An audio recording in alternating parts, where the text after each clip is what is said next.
powerful countries under OPEC agreements.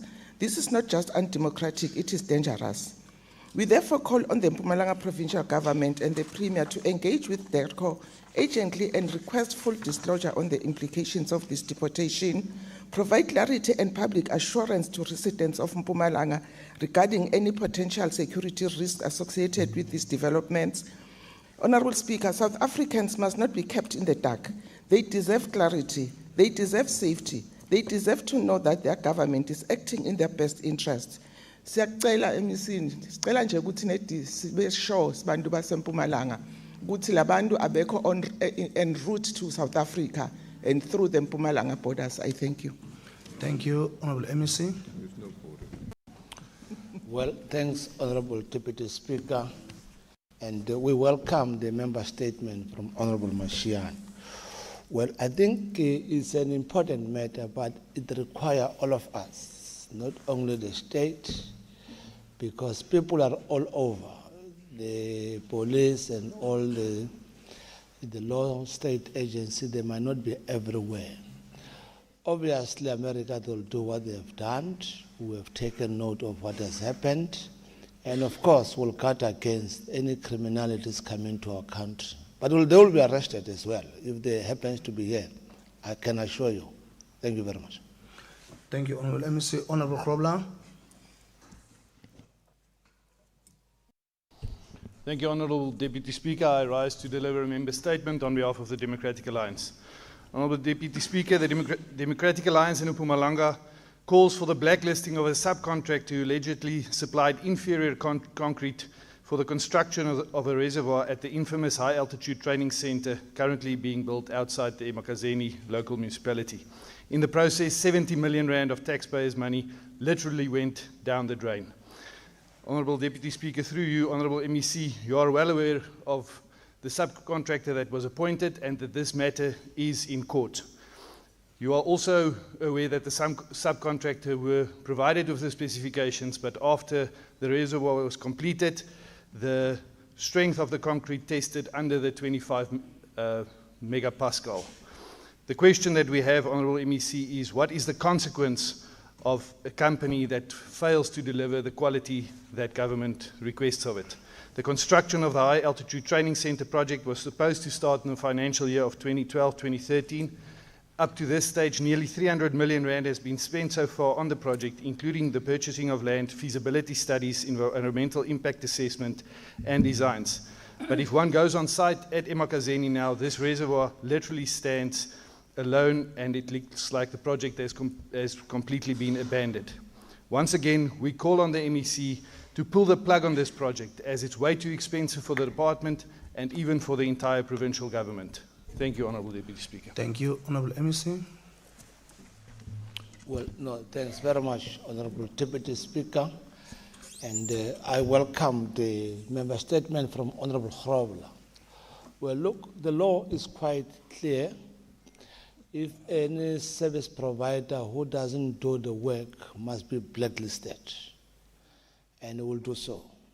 If we find that he has not done what is expected, we shall blacklist that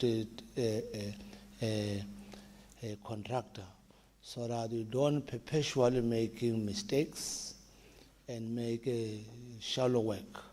So we'll follow up that project in Makazeni for that reservoir, because the people of Makazeni, they deserve better. Thank you very much. Thank you very much, Honourable Malachi.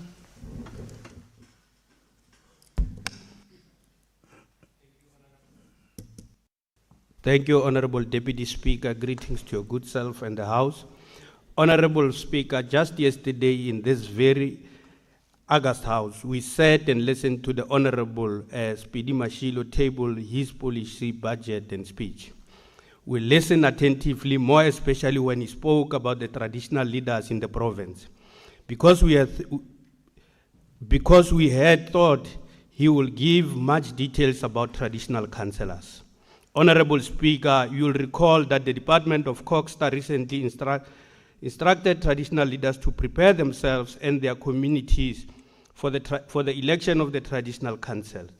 Being organized and cooperative as always, our traditional leaders headed to the call and took all necessary steps to hold these elections.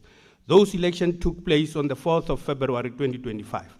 Honorable Speaker, we applaud the move because we knew and understood its importance. It will have played in our communities and in bringing the gap between Amakosi and the people. But unfortunately, just like many other ANC bright ideas, this one also collapsed before it even began. Honorable Speaker, it is saddening that after all that exercise, all that money spent on the project, but the traditional councillors are not functioning. Speaker, a lot of taxpayers' money was used here, but we don't see value for money. Honorable Speaker, to this end, the EFF is calling for the MEC responsible for the department, Honorable Speedy Mashilo, to give explanation and clarity as to what is happening with the traditional councillors. I thank you. Thank you. Honorable MEC. Speaker, I'm here to give that explanation if it's so required. Look, the issue of the traditional councils was concluded, and it's indeed concluded, and the money has been put aside for them to commence working. However, we're to do the training, and the training is to commence so that at least they have got an understanding what is expected from them, so that there's no confusion between them and councillors that are elected in the society. Because we realize that there's some ambiguities, and this is what we are dealing with. But of course, they will be at work. You are worried they are not get paid. We shall pay them. Don't worry. Thank you very much. Thank you very much. Honorable Weber.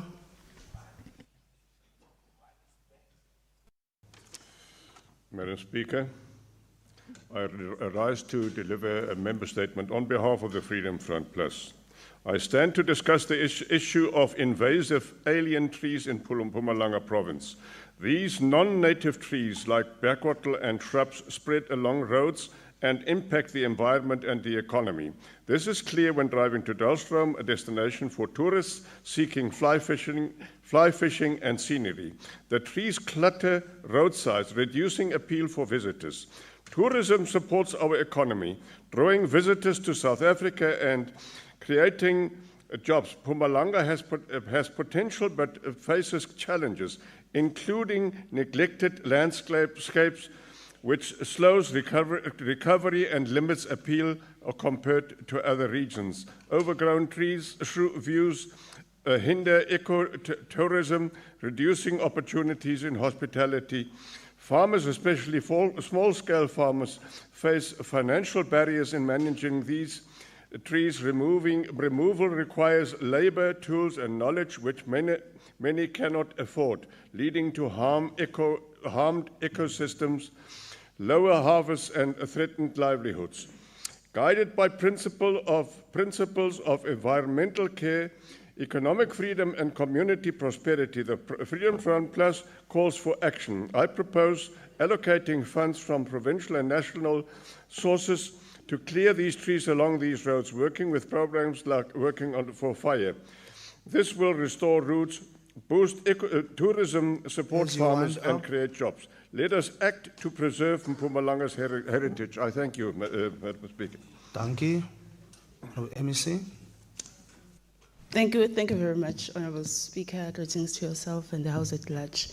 I'm happy that Honourable Weber is requesting that, because we wouldn't want people to do things on their own, because they will just cut important trees that must be planted and are giving health to our environment. So we will take care of that, Honourable Weber, through you, Honourable Speaker, as the department. I know some do not need funds, they just need personnel who will go there and do the work. So, Honourable Speaker, this is noted, and we are going to attend to it as the department. Thank you. Thank you very much, honourable members. We now move to executive statement, and I'm accordingly advised that there are no executive statements, and then that takes us to motions without notice. Honourable Mukabela.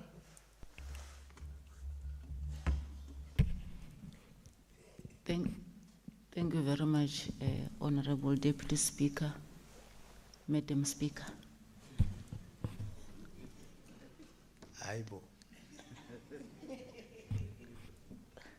Honorable Deputy Speaker, I rise on behalf of the economic freedom fighters to deliver a motion without notice and congratulate Mlungisi Majazi Maseko, a 41-year-old from Moi Plus in Chief Albert Lutuli, who was honored and given an award for Devoted Citizens of the Year the past weekend that was held in Kempton Park at the Mandela Memorial Lecture event organized by civil society organization and devoted citizens after spending 1.3 million of his ref payouts and sourced water tank to bring clean drinkable water to over 100 families of his community. Honorable Deputy Speaker, this happened after the man in question received his road accident funds payout, and instead of spending all the money with his family, like many of us would have done, he chose to share and spend half the portion with the people of his community by sourcing water tanks and still providing water to more than 100 families in his village. Honorable Deputy Speaker, as the EFF, we salute this man for his selflessness heart and the love he showed to the people of Moi Plus. The story of Mlungisi should be a lesson to all of us that we must love and serve our communities. I so move. Thank you.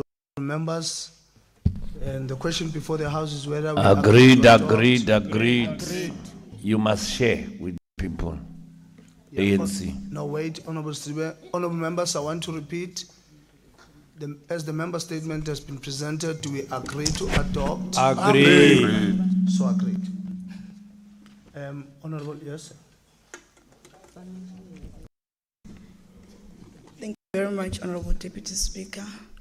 Honorable Speaker, on behalf of the African National Congress, I stand to move a motion without notice to applaud the intensive anti-poaching strategy implemented by the Kruger National Park in their fight against rhino poaching. Noting that Kruger National Park remains a primary target for poachers due to its location as it borders Mozambique. The park has seen a decrease in rhino poaching in the recent year, despite few incidents reported in December 2024 and January 2025, which highlighted the ongoing threat. The situation underscores the need for continued intensified efforts to protect rhinos from poaching, including anti-poaching patrols, law enforcement, and community engagement. Honorable Speaker, the ANC commends the management of Kruger National Park for coming up with effective anti-poaching strategy. We trust the strategy will go a long way in saving the rhino population. Thank you very much. Thank you. Honorable members, the question is put before the House whether we agree to adopt. So agreed. Honorable Masango, the senior.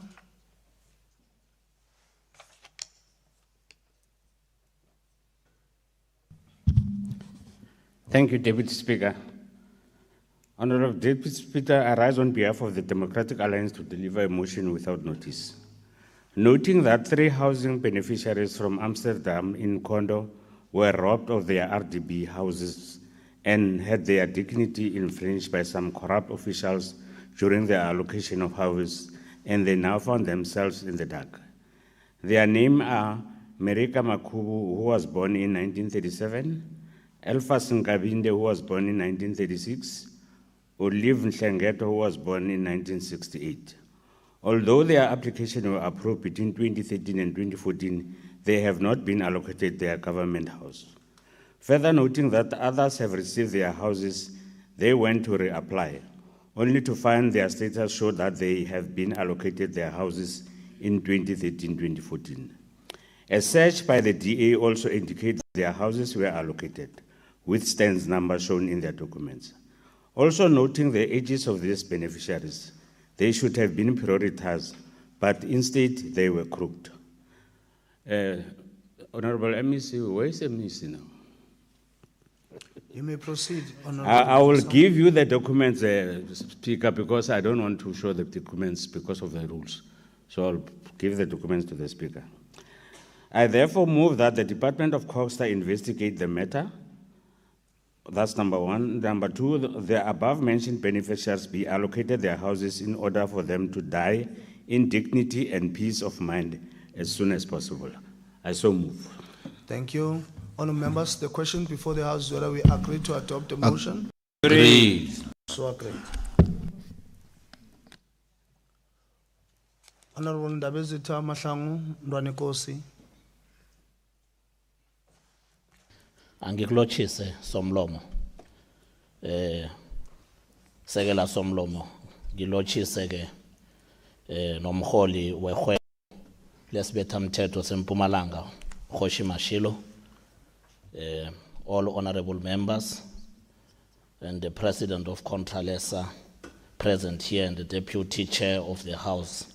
Honorable Speaker, I hereby rise on behalf of the African National Congress to move a motion without notice that this House notes with grave concern the persistent and escalating incident of stock theft in various parts of the province, which continue to affect the livelihoods of farmers, especially small-scale and emerging farmers.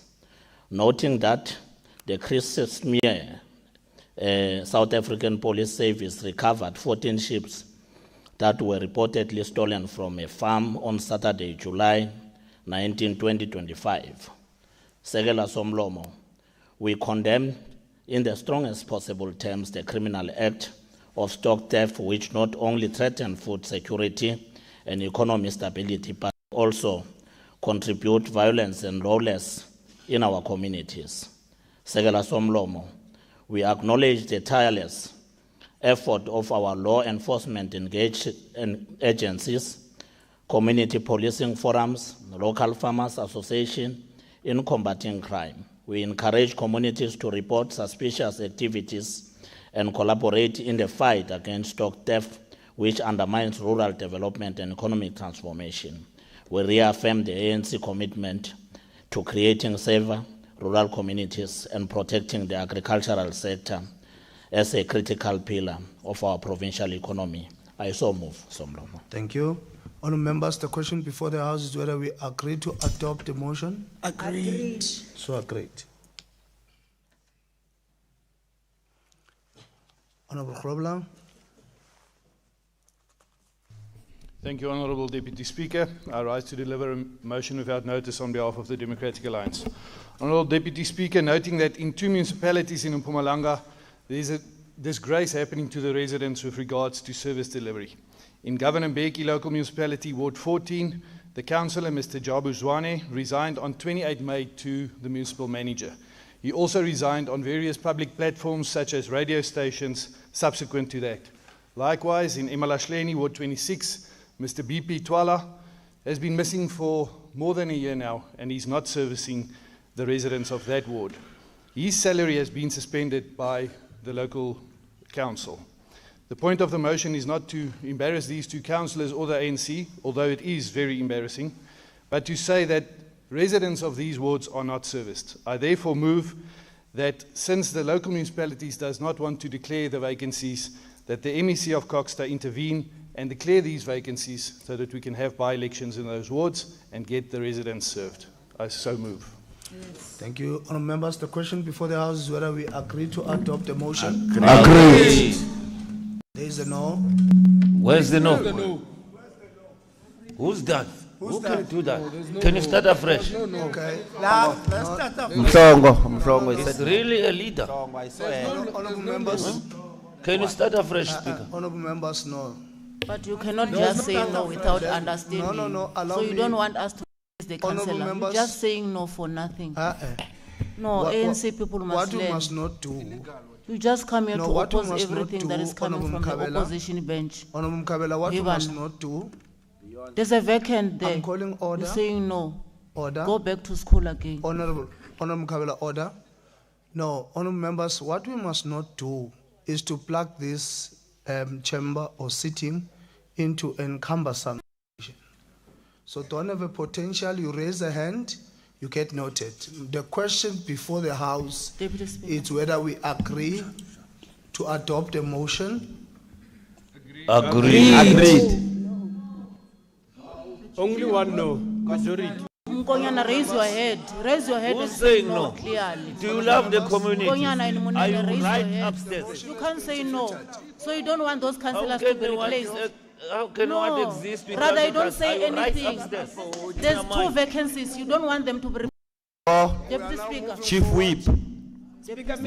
Chief Whip, that the one was saying Go no. for what? Let me explain. You must not replace.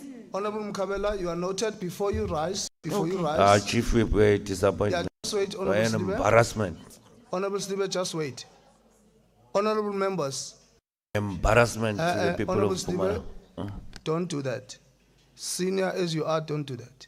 Now, what we must not do, the rules stipulate clearly that during these particular motions without notice, if there is a no, even if it's one no, that motion gets defeated. It's our standing rules. There's no need for us to howl at each other. And like we don't know this rule. It's there. Even if it's not Chief Whip, it's whoever. As long as there's a no, that rule, the motion gets defeated, we move to the next item. Okay? We can't review any rule for now. It's there. It has been adopted by this House. Honorable Mkabela, I noted you. I withdraw. Can you please recognize Honorable Seji? Okay. So you are not speaking now, Honorable Mkabela? Okay. Honorable Sidibe? Yeah, thank you very much, Deputy Speaker. It must be noted by this House that the Chief Whip of the majority party is an embarrassment for his organization and the people of Pumalang by agreeing to something that is wrong. There's no ward that must stay without the ward councillor, because the ward councillor arrangement is to service the ward. So I don't know why he will stand up and say no. Is he correct, right in his mind to say that? Because those councillors are as a result of the Constitution of South Africa. Okay. So she's against the Constitution of South Africa. It's noted, Honorable Sidibe. The rules still stand. Honorable Masango? Thank you, Deputy Speaker. Deputy Speaker, the rule still stands, but the reality is that the Constitution requires that a ward should have a representative. And again, you go to the System Act. The System Act says, the Municipal Structures Act says if a councillor is absent for 3 consecutive meetings, it should be taken out. Now, in other words, we are sitting here and we have went under oath to say we'll abide and obey all the rules and the Constitution of South Africa. But here we are today and say no. So whatever we have put oath for, we're actually lying. It was not the truth. Thank you. Honorable members, just order. I have ruled on the matter, honorable members, in line with the rules, and we all know the procedure on issues of submission to the legislature concerns. So this matter, we are passing it, honorable. So there is a procedure informed by the rules. So we are going now, we are taking hands that we continue with the motion without notice. Honorable Mkabela, on motion, you register a motion. No, I just want to raise a concern. Deputy Speaker, I just want to check with you if it's possible that you check through Hansard the people who said no, so that in case they've contravened the Constitution of the Republic, then we take them somewhere. Okay. Thank you very much. Honorable members, let me allow Honorable Mashilo, but that's not how we run. That's not how we have been running. Honorable Mashilo? Well, I really can't understand, Honorable Speaker, what you are doing. You see, the process, the matter could have been raised under member statements, and I could have responded on the matter under member statement. Honorable members, Honorable Mashilo, just a second, my apology. Honorable members, let's afford the member on the podium. Yes. When it's raised under a motion without notice, the procedure is laid out. There is no reason for us to give reasons to do what we are doing, because we know it's not how we should run it. And I appeal, honorable members, they should know the procedures. It's either we agree or we don't agree, simple as that. But if the matter is raised under member statement, then we can record about the issues. Thank you, Speaker. Thank you. We now proceed with the statement. Now, Honorable Mkabela, we have exhausted this matter. There's a procedure, and I've ruled on the matter. Yeah, no. No. No. Let's not do that. I've ruled on the matter, and I've allowed you members to engage on the matter and then it's exhausted now. We are proceeding with... No, it's fine, Honorable Kabela. We'll make the chief whip our next project like Katie Hamid. Don't worry. Okay. No, it's not. Honorable Sibe, there's a point of order, Honorable Mashilo. No. I don't think it's correct. Honorable Sidibe must withdraw that. We are honorable members. We can't make it SCP's official that will make a member project. It's extremely out of order. If it's a project, do it on your own. When you raise the matter in the manner you raise it, Our project. you It's our invite project. us. And I think we are plugging the institutions into this repair. I don't think there's an issue about the matter. The matter is raised, defeated, we can still bring the matter procedural. Than presenting a person make a project when he may exercise the right.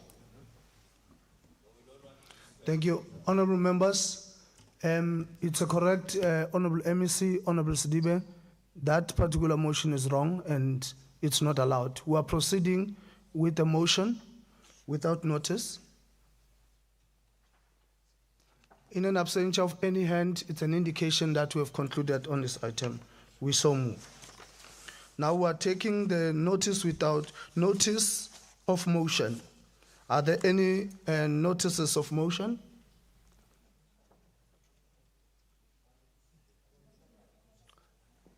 In an absence of any hand, we are passing, honorable members. We're now moving to Honorable Masango. What are you rising on? I'm sorry, Speaker, I was talking to my whip here, and I miss you. On a notice of a motion, Honorable Speaker. Okay. Honorable Speaker, my notice of a motion is on, it was on the order paper, and it was removed. It was supposed to be debated this week. It is removed. I'm therefore, Speaker, Deputy Speaker, requesting that my motion be reinstated again. I'm reading it for the second time, but I'm not going to read it. It is there, and the Chief Whip knows about it, because otherwise it is going to lapse if I don't read it again. Thank you, Speaker. Thank you. Your matter is noted, and it will be dealt with accordingly. Honorable members, we now proceed to formal motion, and I'm informed that there is no formal motions. We now invite the Secretary to read the first order of the day. Order number 1, Policy and Budget Speech on Vote 9, Department of Community Safety, Security and Liaison. I now call upon the Honorable MEC for Community Safety and Security, Liaison Honorable KJ Masia, to deliver the policy and a budget speech.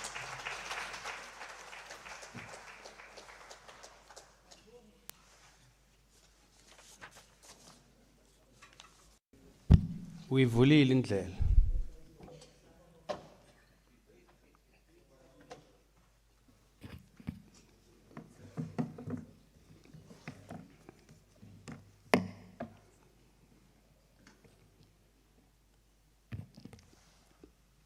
Thank you very much, Honorable Deputy Speaker. Let me start by apologizing to honorable members. I've noted that there was a concern while we were coming here due to traffic.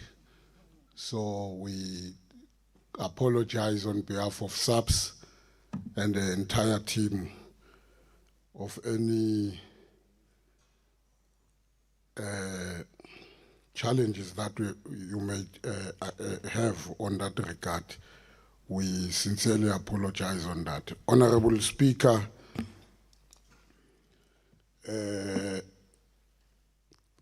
Deputy Speaker Sam Masango, the Chief Whip of the majority party, Umamu Eva Makabane, Honorable Premier in absentia, Honorable members of the Executive Council, Honorable members of the Provisional Legislature, Chairperson of Portfolio Committee and Chairperson of various Portfolio Committee present here, Chairperson of House of Traditional Leaders, Uhoshi, Umkwena, and other traditional leaders present here, executive mayors and councillors from district and local municipalities,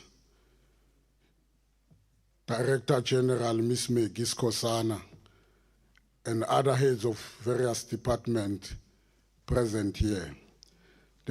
The head of Department of Community Safety, Security and Liaison, Ms. Gloria Mazibuko. The DG of Secretariat and Civilian, Mr. Tulani Sibui, who is present here.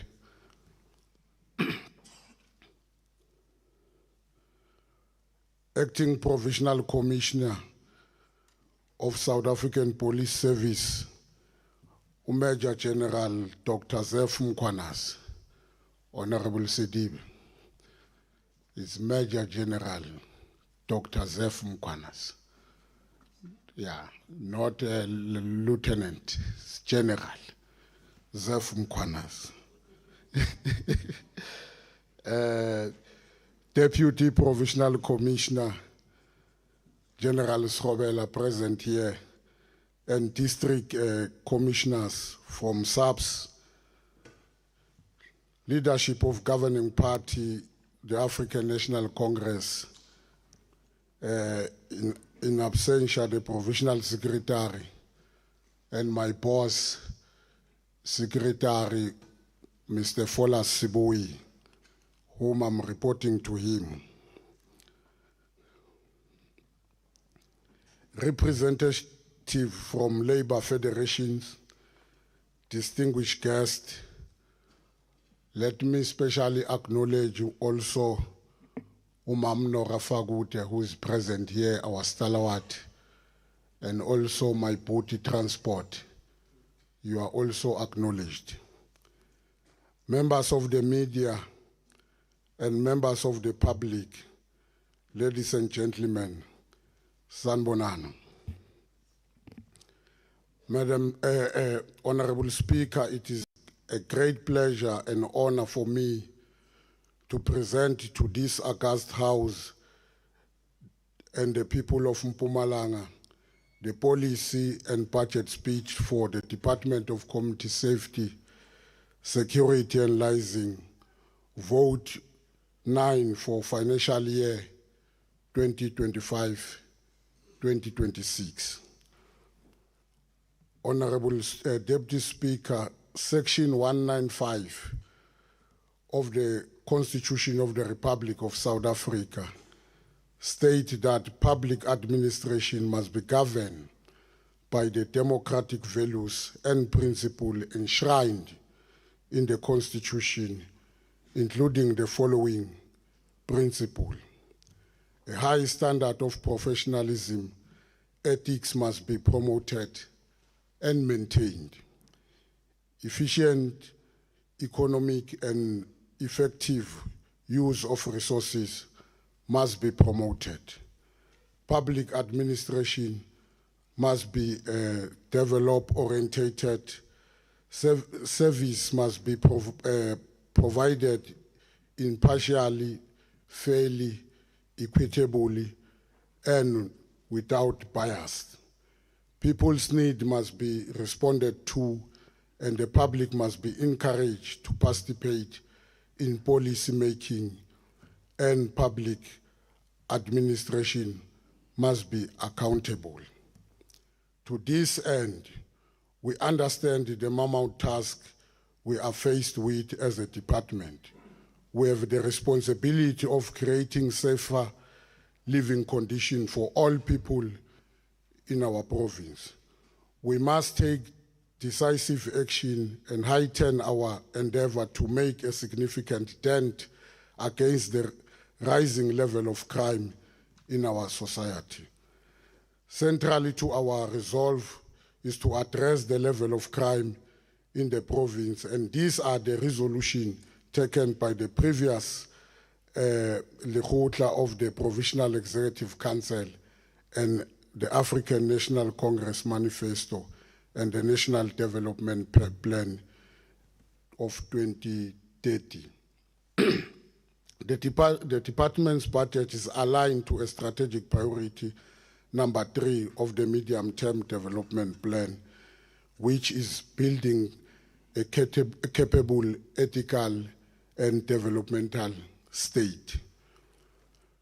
Deputy Speaker, it is precisely because of the evolution of our well-cherished democracy that transparency and accountability call upon us today to reflect on what we have achieved as a department and what all of us will ceaselessly do to discourage criminality and ensure change in people's life for a better, particularly in an economically growing and developing province such as Mpumalanga. We present to you this policy budget speech just days after the 70th commemoration of the Freedom Charter, which is regarded as a foundational document for freedom in this country. The Freedom Charter was adopted on the 26th of June 1955 at the Congress of the People in Kliptown, Soweto. It was a collaboration effort by anti-apartheid movement. The Charter propagated, among others, democracy and equality for all. One of the freedoms that the Freedom Charter championed was equal right for all, irrespective of the race, gender, color, creed, or religion. This year, our Constitution, which became effective 28 years ago on the 4th of February 1997, after it was signed into law by former President Dr. Nelson Mandela on the 10th of December 1996. Ladies and gentlemen, I'm reflecting on these two important documents because they are the cornerstone of our democracy and freedom. It is also this document that inform the work of this department must do. Our mandate is not only to monitor and oversee the South African Police Service, but also to mobilize community in the fight against crime. Deputy Speaker, we will truly achieve the idea of the Freedom Charter when women and children walk freely in our street and are able to enjoy their right without fearing for their lives. We will have achieved the ideals of the Freedom Charter and the Constitution when our people are freely to enjoy their basic rights enshrined as in both the Freedom Charter and also the Constitution. Therefore, we still have a lot of work to do to turn the tide against gender-based violence and femicide, as well many other social ills in our community. We will continue to implement various programs that will support effort in government and broader society to bring down level of crime, including the scourge of GBVF. Despite the effort government has done over the last 31 years of democracy, criminals continue attempt to undermine our effort of truly realizing the ideals of the Freedom Charter and the Bill of Rights contained in our Constitution. Honorable members, we are not about to give up. We continue to work hard as a collective in the security cluster to take war back to criminals. We will ensure no effort is spared in pursuit of perpetrators of crime. The number recorded in the recent crime stat are not going to deter us from putting more effort into better protecting women and children through laws and policy that are going to make it difficult for culprits to go unpunished. We owe it to our forebears and those who fought for liberation in this country to create conditions where all people will thrive and more freely in the street without fear of being attacked. We owe it to our forebears to reduce criminality and remove many illegal firearms that are used in the commission of most violent crimes. Surely we cannot claim to be truly free when women and children are attacked, sexually assaulted, and even killed. Often some of these assaults are committed in the home of the victim. Based on the 2024-2025 third and fourth quarter crime stat, Mpumalanga recorded reduction in all 17 community-reported crime except sexual offense, which increased despite the reported reduction. The numbers mean that there are individuals and families whose rights were taken away by criminals.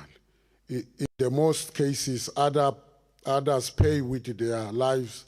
Hence, we must all rededicate ourselves to bring an end to crime. Gender-based violence and femicide and police performance. The Mpumalanga province is on the quest to eliminate GBVF. The President of the Republic, President Cyril Ramaphosa, declared GBVF a national crisis and a second pandemic. Crime trends show an increase of cases where women are assaulted. Some are even paying with their lives. Incidences of GBVF top the list of our priority when it comes to dealing with crime. We need to ensure that those who commit this crime are dealt with harshly, to send a clear message to perpetrators.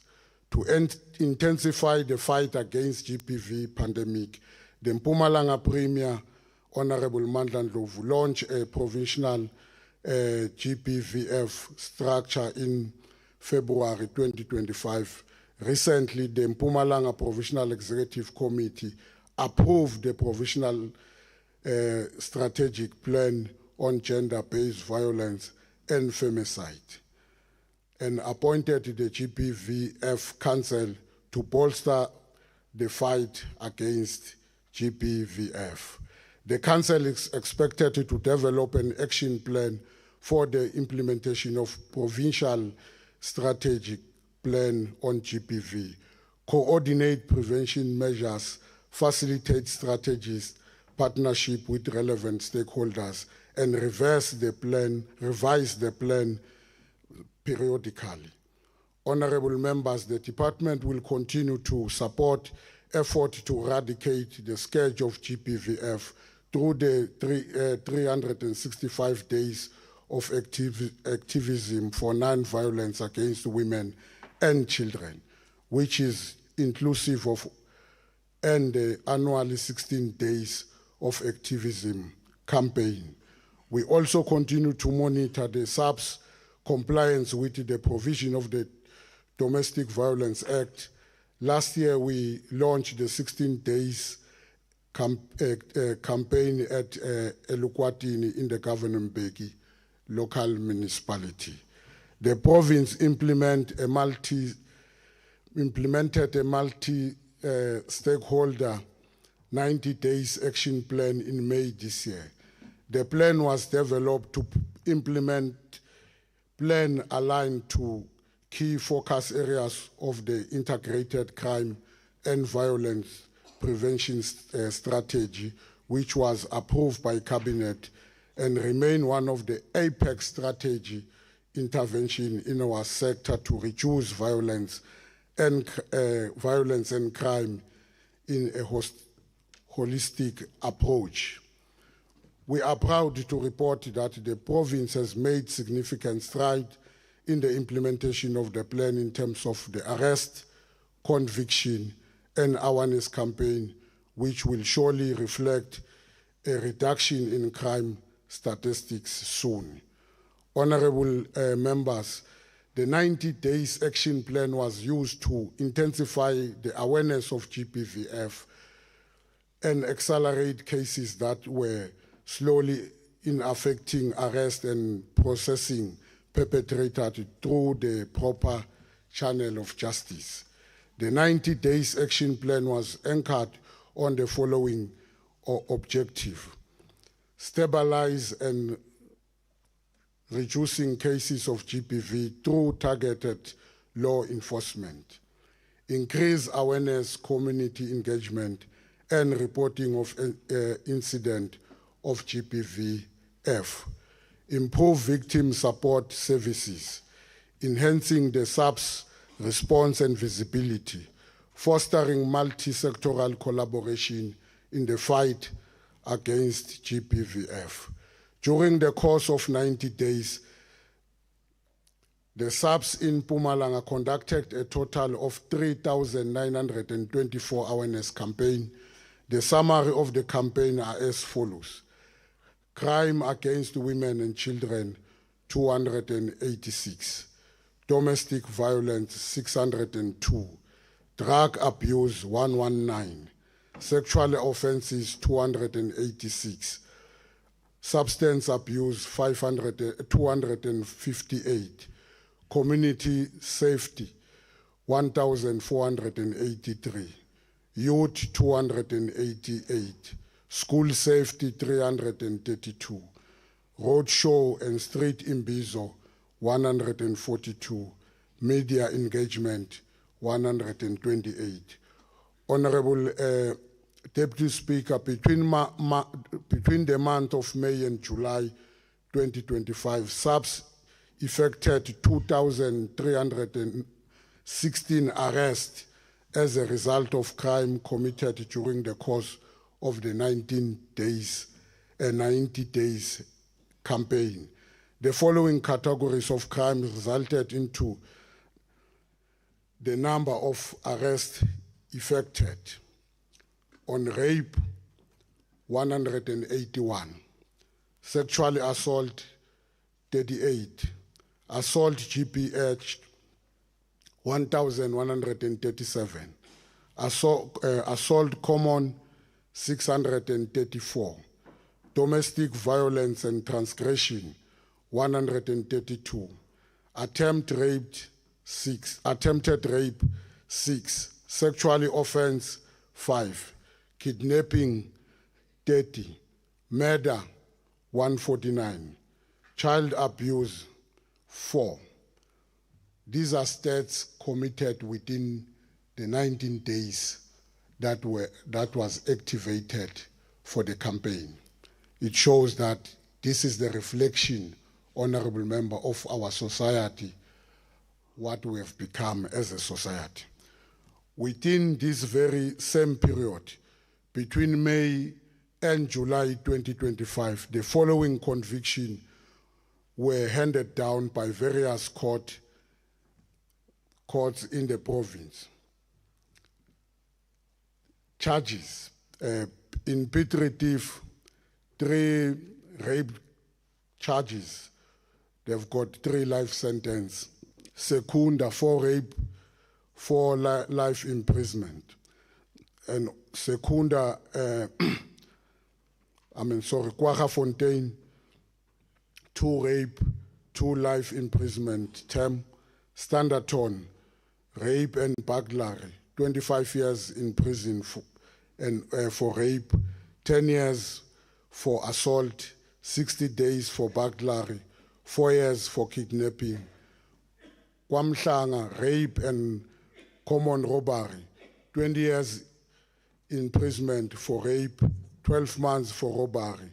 Emelo, rape, life imprisonment.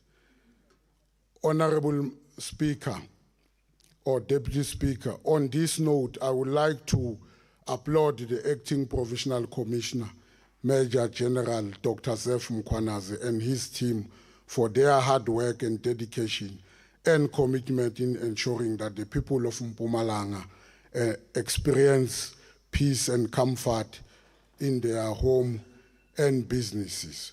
While acknowledging that there are challenges and instances of misconduct within SAPS, it is crucial to recognize the positive contribution of the majority of police officers who work diligently to uphold the law and maintain the public order. Honorable Deputy Speaker, last year on the very same podium, on the occasion of the presentation of the budget speech, I warned those who violate the right of other people, including perpetrators of violence, murder, gangsterism, stock theft, and car hijacking, that yekeleni lento nizongilimalela. Because I knew that the long arm of the law will catch up with them.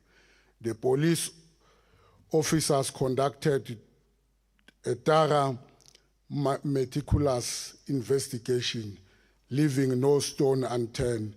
Their dedication led to the arrest of the alleged perpetrator in connection to the murder of Hilary Gatti. The perpetrator has already appeared in court. He is now being processed through the criminal justice system. We are confident that the airtight docket will support a conviction, and the arrest is, as a result, a hefty sentence, one that sends an equivocal message that criminal will not be brought to book. Honorable Deputy Speaker, I have invited the team of detectives whom made a breakthrough that led to the successful arrest of 3 suspects in connection of the murder of the late Councillor Muzi Manyati from Umkondo local municipality. The team is led by Brigadier BP Mahlangu, and with your indulgence, Honorable Deputy Speaker, may I request Lieutenant Colonel K.M. Mashilo, Sergeant P. Maharaj, Sergeant Harley Nkosi, Sergeant M.R. Giane, Constable D.W. Nkonyane, and Constable M.J. Mtsweni to rise for the gallery for a moment.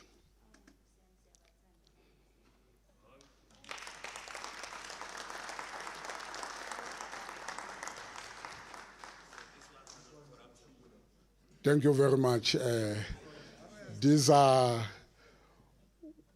Thank you. You have done a wonderful job. We are proud of you. You may sit down.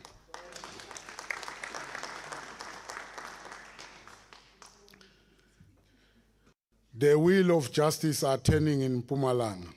Once more, I would like to request, I'm informed that Sergeant M.J. Mkachwa, Sergeant J. Sondlane, Constable B.T. Maungela, and Constable M.S. Sifunza, they were supposed to be here, Honorable Deputy Speaker. They are not here. On their way coming here, they responded to the call of duty. They are in a mission that has been tasked to execute by the Provisional Commissioner. Hence, they are not here, but they were supposed to be here. These are the brave police officers who nabbed those involved in the murder of the late Ward Councillor Thabo Ngwenya from Mangweni, Ward 17 in Komazi local municipality, who was murdered and had his vehicle stolen in the process. I have invited this police officer to demonstrate to the people of Mpumalanga the good work done by our men and women in blue. I want to applaud them for their exceptional bravery, tireless dedication, their effort to safeguard communities do not go unnoticed, And today I'm certain that government and the people of Mpumalanga are proud of you. We will further empower community through awareness and educational campaign. The department now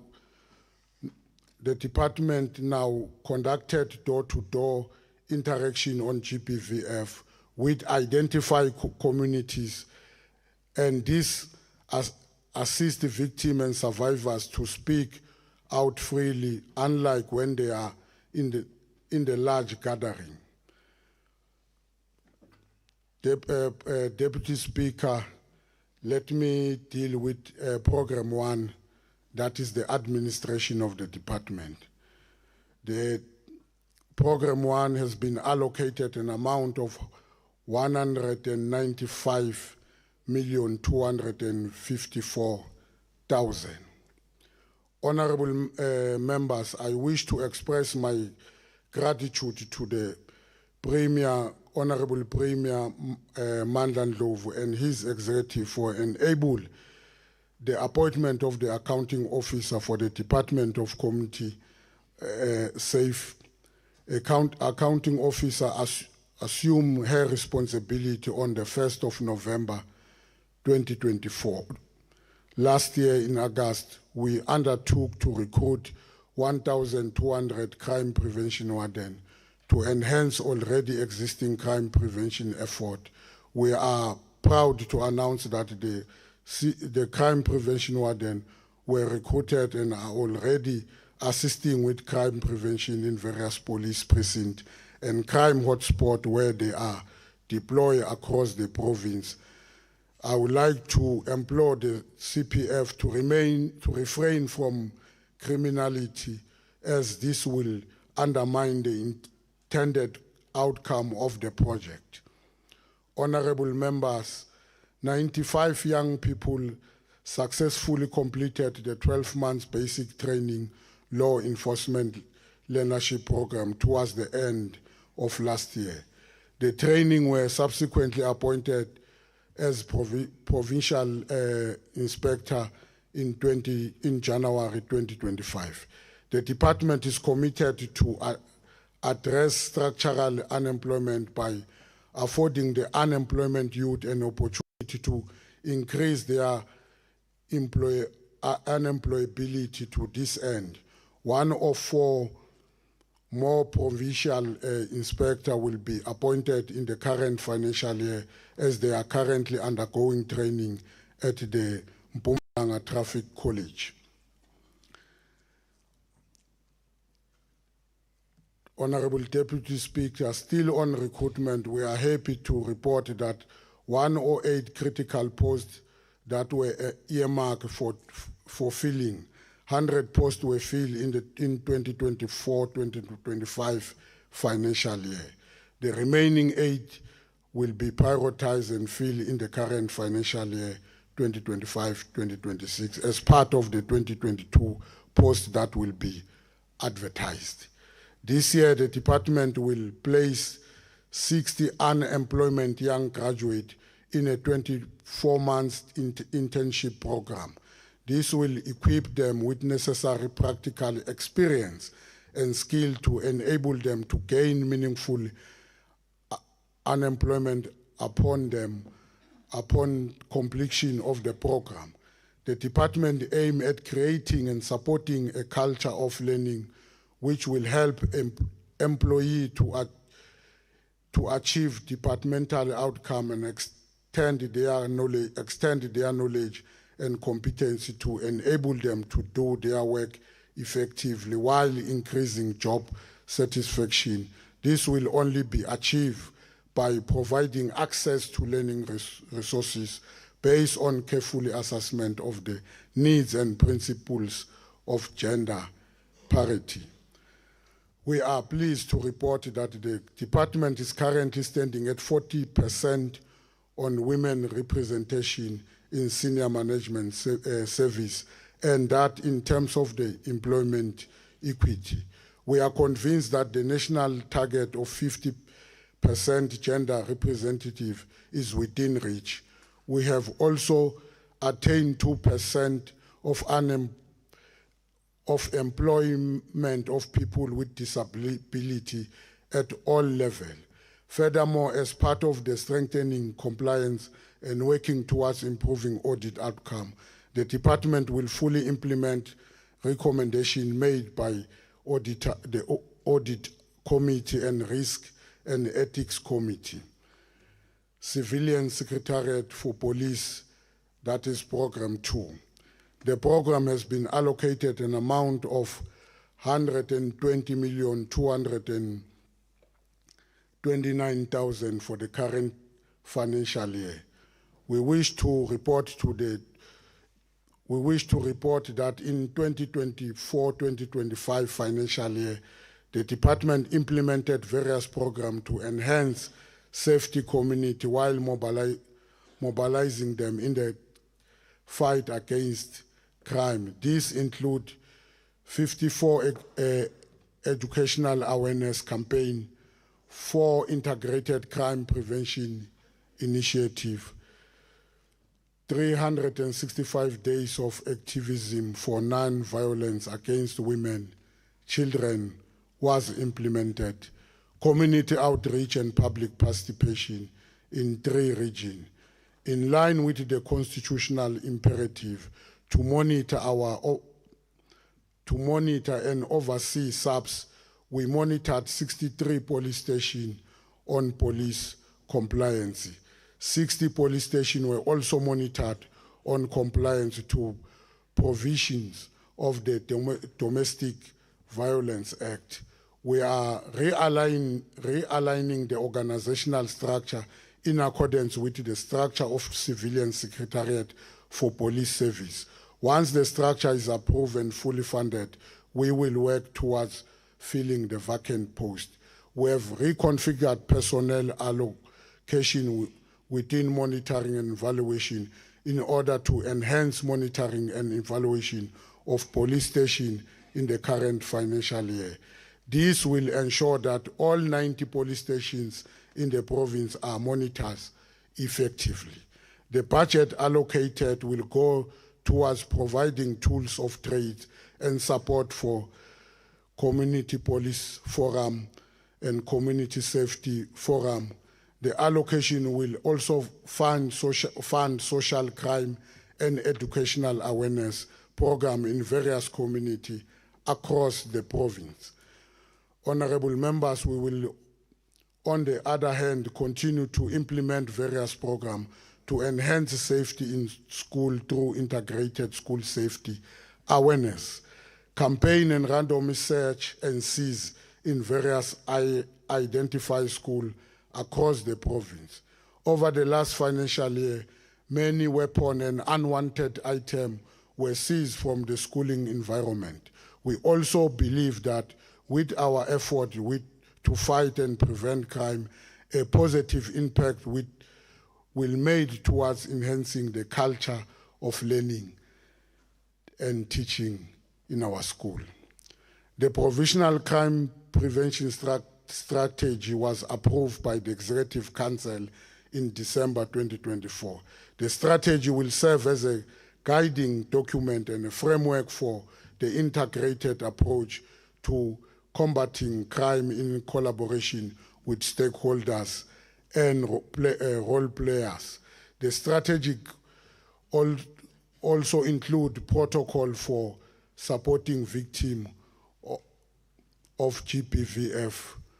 As part of enhancing service delivery within SAPS, we will conduct a survey to assess the perception of services, the SAPS service delivery and monitoring police conducted in the current financial year. Honorable members, in order to strengthen the safety of people who visit the place of the rising sun, we wish to indicate that the recruitment of 400 tourism safety monitors is at an advanced stage and will be completed very soon. In the current financial year, we will implement 3 GBVF campaigns, 3 social crime prevention programs, and several other educational and awareness campaign, our effort to strengthen the integrated approach at all local spheres in fight against crime. We will monitor and support 20S, the Community Safety Forum in various municipalities. Program 3, Transport and Regulations. Transport regulations. Program 3 has been apportioned 866,593,000. We are happy to report that the transfer of licensing and vehicle registration function from Emalahleni and Steve Tshwete local municipality was finalized between May and July 2024. This year again, we are successfully transferring the same function from Tembisileani, Pixley, Izaka Seme local municipality. We are currently in the process of taking over license function from Bushbuck Ridge, Dr. J.S. Moroka, and the Paliseng local municipality. Over 91 million will be required for taking over license function from this municipality. The cost for transferring employee from local municipality is included in the allocation of the budget by the provincial treasurer. However, the allocation does not include operational cost. As we have previously indicated, when licensing and registration are fully controlled by the province, revenue collection and compliance improvement. Last year, we introduced a groundbreaking initiative where we invited vehicle owners who have outstanding license fee to come forward to arrange for the payment of outstanding fees. We have made this call in August 2024. By 30 June 2025, over 15 million in outstanding fee license were paid. We have also been able to curb corruption within licensing and vehicle registration by enhancing security measures and improve security features that individual employees use to access the National Traffic Information System, the NATIS.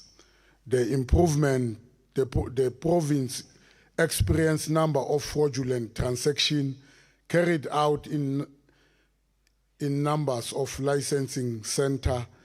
These transactions involved the licensing of motor vehicle with outstanding fees.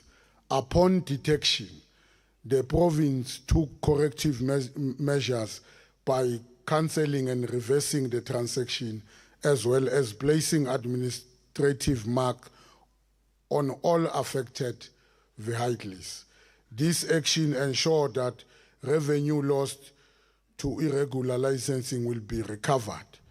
Vehicle owners are required to pay all outstanding fee license penalties and areas when their vehicles are due for renewal for following year. We can report to this August House that Mpumalanga is the first province in the country to detect these fraudulent activities in the licensing system. Honorable Scarlett, I know you are passionate about that.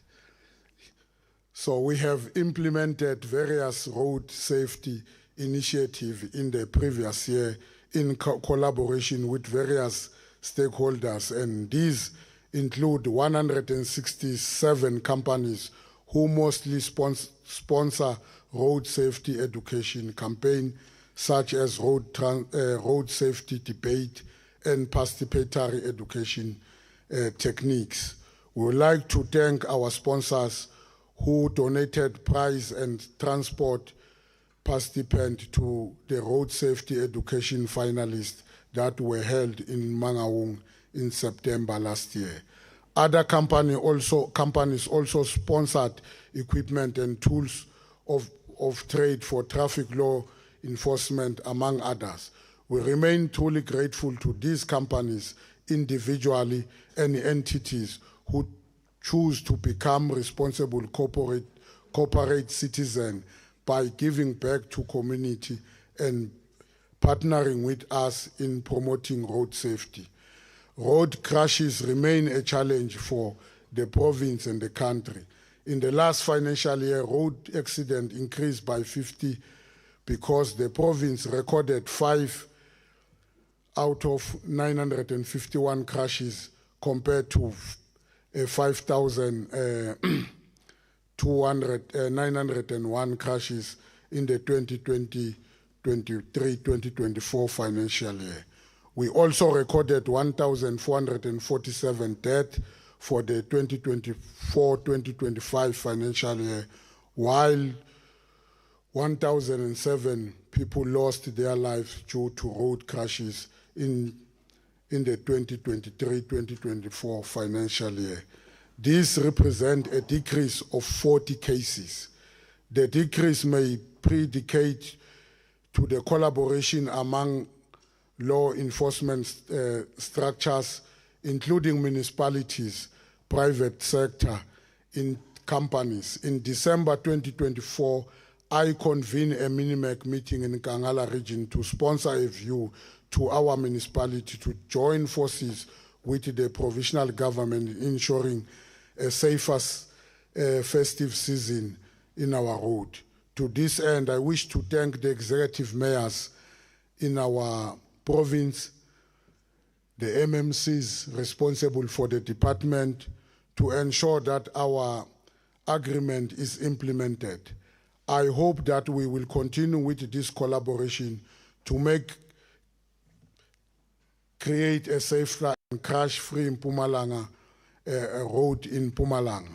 I also wish to extend great words of appreciation to the Premier of the province, Honorable Mandla Ndlovu, who supported our plea as a department. The department managed to augment an additionally 84 vehicles.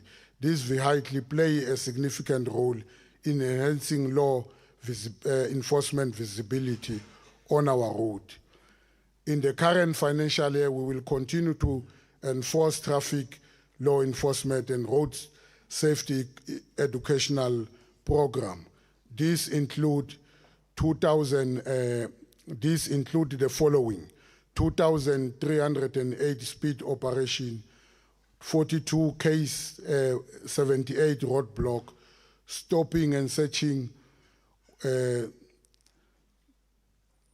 6,004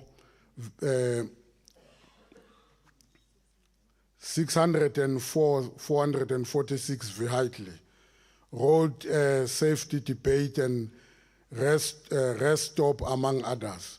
We are constantly monitoring route which contribute highly to roads accident and implement various programs such as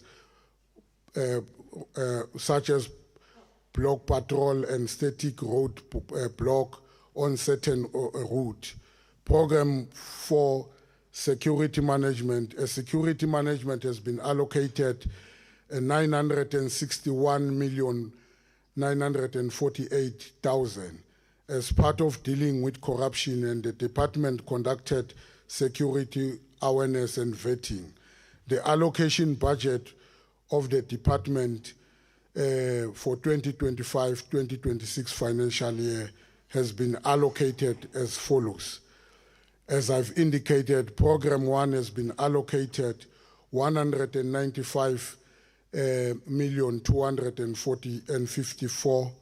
Program 2 has been allocated 120,249,000. Program 3 has been allocated 666,593,000.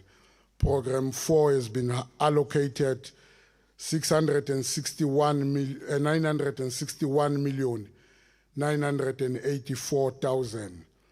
Honorable Deputy Speaker, with your permission, we now present the total budget of the financial year 2025-2026, 2,144,260,000 rand. Madam Speaker, I realize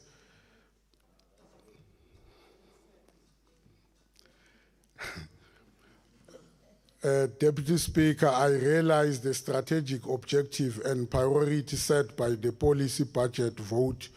We promise the people of Mpumalanga that we will undertake the task bestowed upon us with dedication, humility, and with a remarkable degree of excellence. We draw our aspiration from an ancient Greek philosopher, Aristotle, when he purports that excellence is never an accident. It is always the result of high intention, sincere effort, and intelligent execution.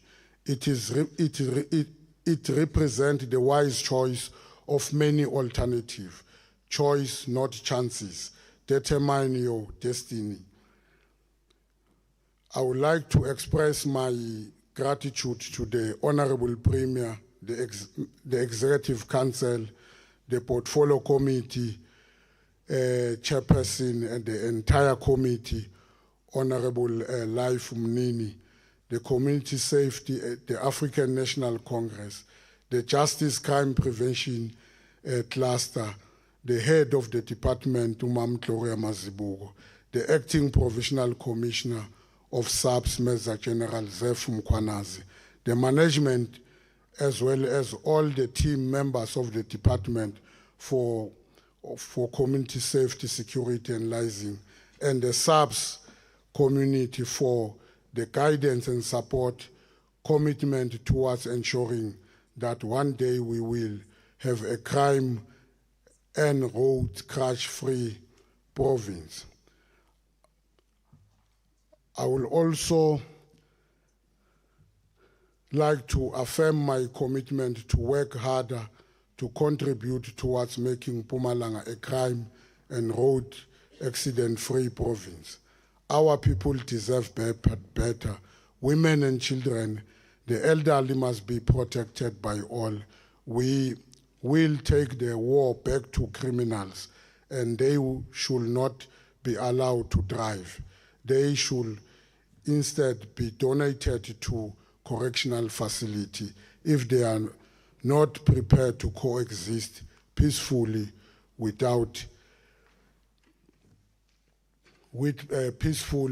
other people. With that, Honorable Deputy Speaker, Nehela Kwala.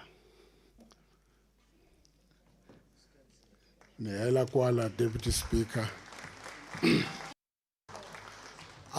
Ni ambe kunona lokukufa mitwile.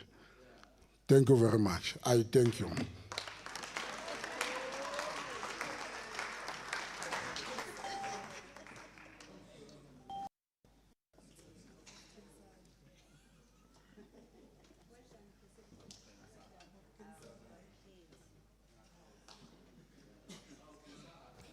Yes, Councillor Honorable MEC, thank you for your well-delivered policy budget, and I'll now call upon the Secretary to read the second order of the day.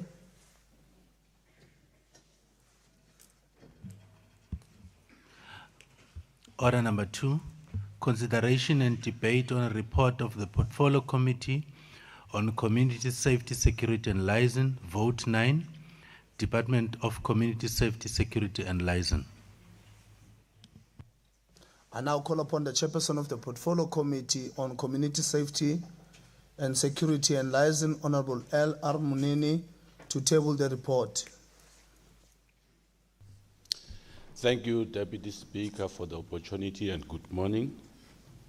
on behalf of the on behalf of the Portfolio Committee for the Department of Community Safety, Security and Liaison, I stand to table the budget on vote 9 for the 2025-2026 financial year as presented by Honorable Masia, and the further request that the budget be approved by this August House.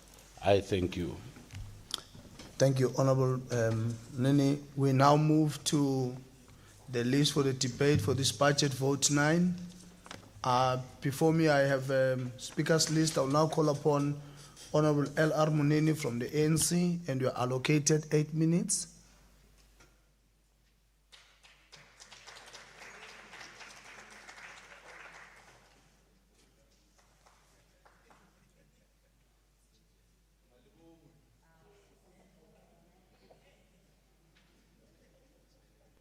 Igama lamakosikazi namadoda futhi.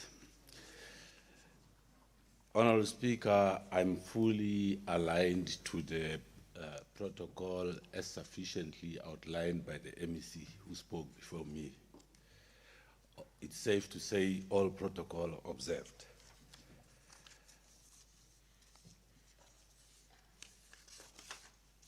Honorable Deputy Speaker, on behalf of the ANC,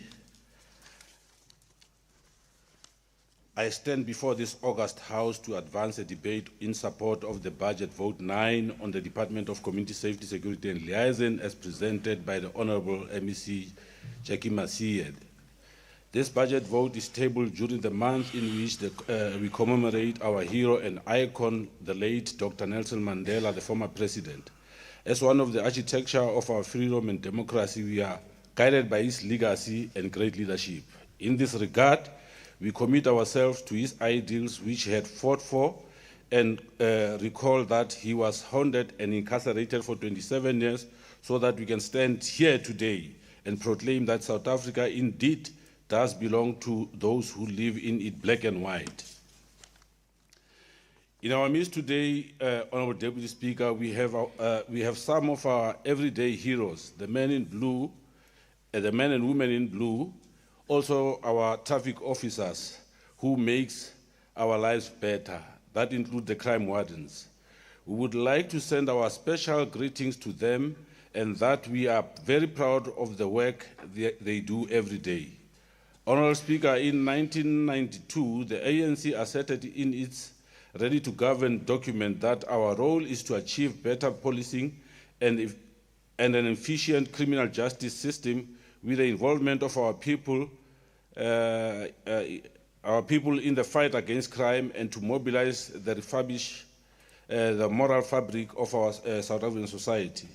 We are directed by this policy position to ensure that, amongst other things, policing is based on community support and participation. The police remain accountable to society and community it serves through its democratically elected institutions. That policing continues to be subjected to public scrutiny and open debate. Allegations of police misconduct are dealt with by an independent complaints investigation mechanism, and we require a police service that continues to strive for higher performance standard. The Constitution of the Republic of South Africa mandates the South African Police Service as follows: to prevent, combat and investigate crime, to maintain public order, to protect and secure inhabitants of the Republic and their property, and to uphold and enforce the law.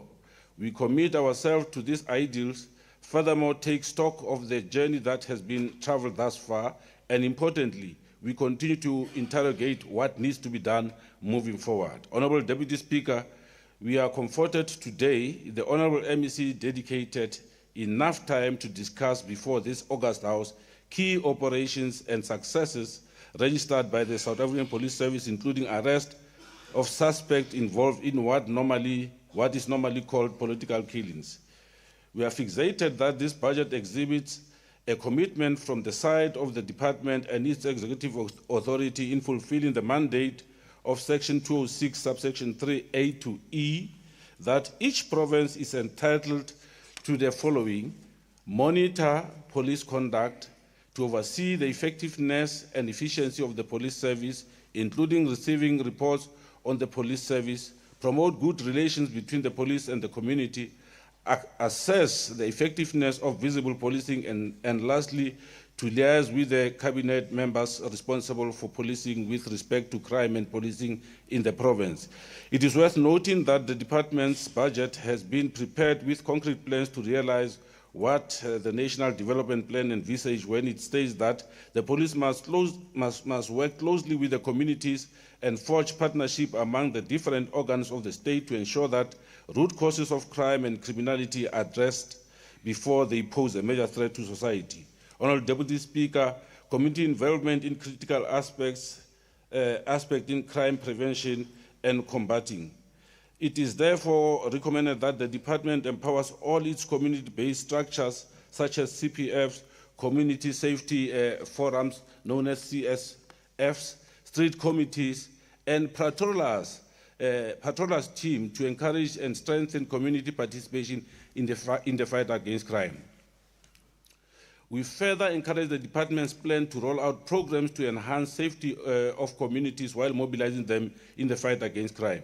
The Portfolio Committee will closely monitor implementation of these programs and ensure all the plans as tabled here in the budget vote gets implemented.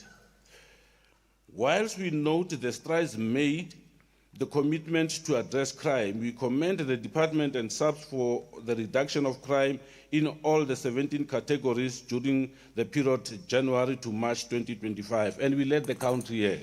We must congratulate the police. However, the level of sexual offences remains at an alarming rate. The department must utilize the provincial crime prevention strategy as approved by the Executive Council to intensify its coordination of all law enforcement agencies, develop and implement safety strategies to achieve a reduction of crimes, especially social crimes such as gender-based violence and femicide. This must include plans to strengthen working relations and building trust between the police and communities to realize safer Mpumalanga. We are concerned about the rising number of gender-based violence cases in areas like Calcutta, Kabokweni, Pinar, and Forsman's police precincts. This is according to the fourth quarter statistics for the province. We will strengthen our oversight role, and in doing so, we will mobilize communities and community structures, including traditional leaders, to get to the bottom of this matter. As correctly pronounced by the MEC, our committee will monitor effectiveness of the Provincial Council on Gender-Based Violence and further provide guidance on matters affecting our communities. We welcome and further note the department's plan to continue its support to survivors of gender-based violence and femicide in all 90 police stations across the province. However, we call upon the departments to pay attention to the victim-friendly support centers, as the majority of them are not user-friendly as we speak. In conclusion, Honourable Deputy Speaker, the ANC is alive to the reality scarcity of resources and mammoth task faced by the department and the broader security structures effectively collapse crime to its knees. We understand that issues of border crimes with subsidiary crimes such as illegal immigrants, flow of illicit goods and human trafficking, vehicle hijacking and stock theft requires a well-resourced department, because most of these crimes can be successfully fought and won when community gets involved. Both licensed and unlicensed liquor outlets, proliferation of firearms as well as drugs, largely contributes to the majority of different crimes categories, including fatalities in our communities. This challenge must be harshly confronted and defeated. The ANC supports the 2025-2026 budget of 2,144,000,000. Your time is up. 260,000, and as presented by the MEC for department. I move that the budget be adopted. Thank you, Honourable Speaker. Honourable members, thank you. I now invite Honourable P.E. Shongwe from MK Party. You are allocated 8 minutes.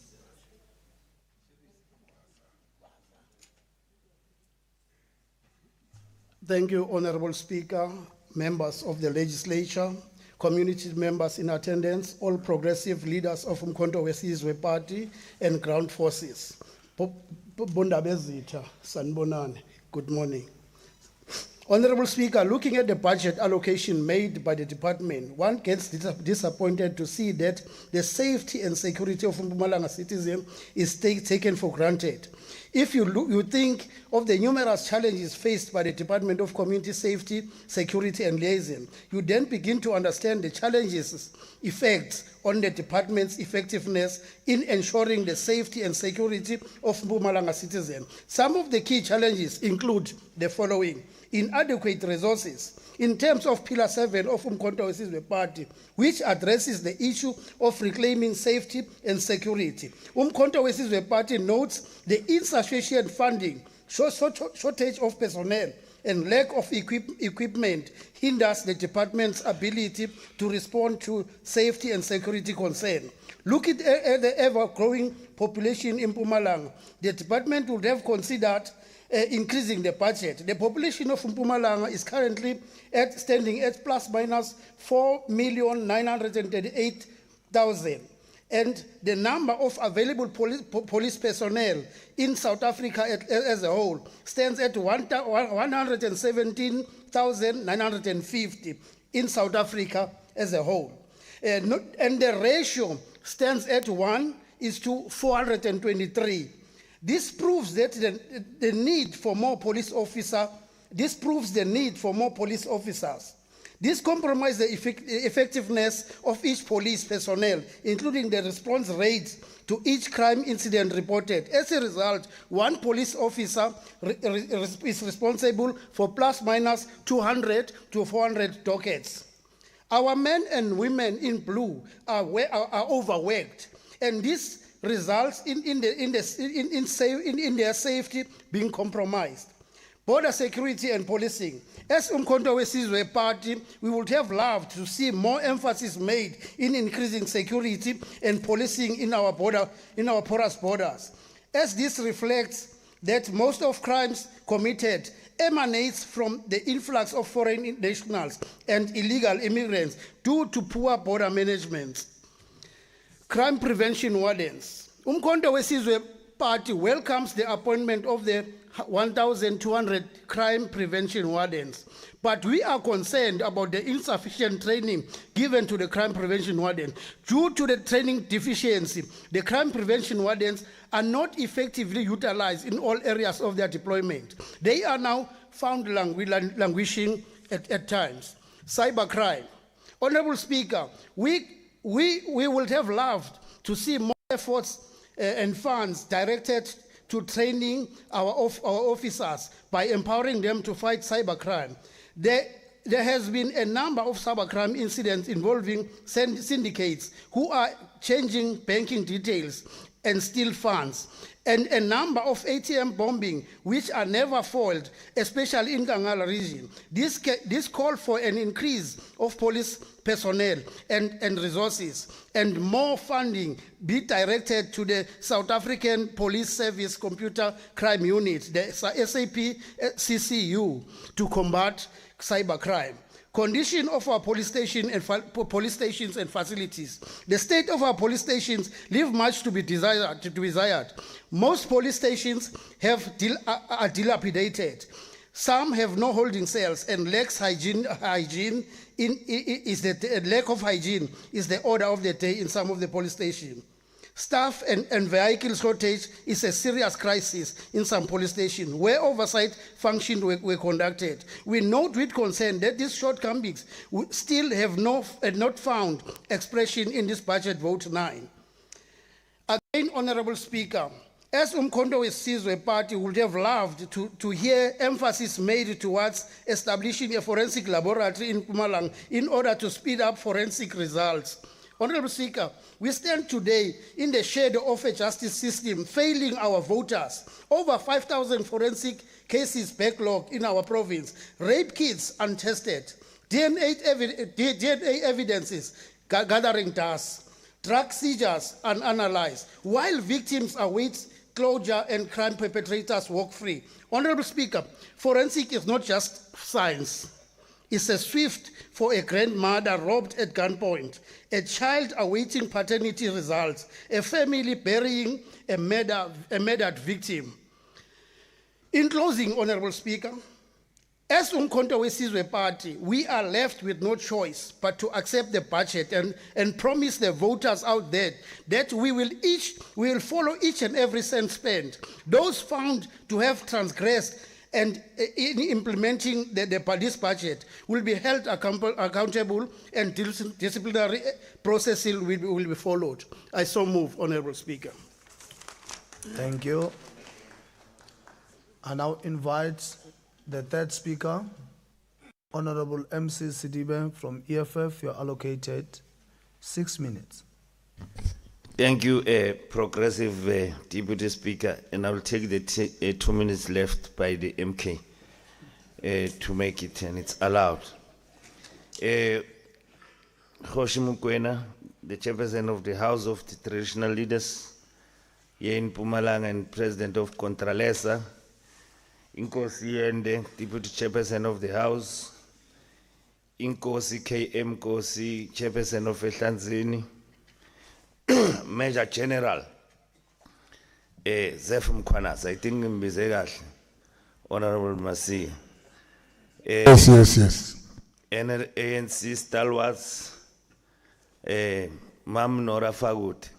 I don't know why they are calling Mam Nora, because we should be calling Dr. Nora Fagutepain. But because they are not advocating it, we will do it as the EFF to make sure that you get an honorary doctorate for the work that you have done for the people of Mpumalanga and as the best businesswoman in Africa. This one they only remember to a person when it's no more, for God bidden. But they can't honor you when we are still alive. Well, Honorable Speaker, Honorable MEC, my debate will not focus on the good work done by the department, more especially for over-collection of the revenue, promotion of road safety, and visibility of traffic officers, school safety programs, because to talk about that, we always see it on the street. Will be like praising a fish for swimming when it is its duty to swim. So those are performance measures that will measure the performance of the officials, starting with the HOD and the department itself, yourself, MEC, at the end of financial year.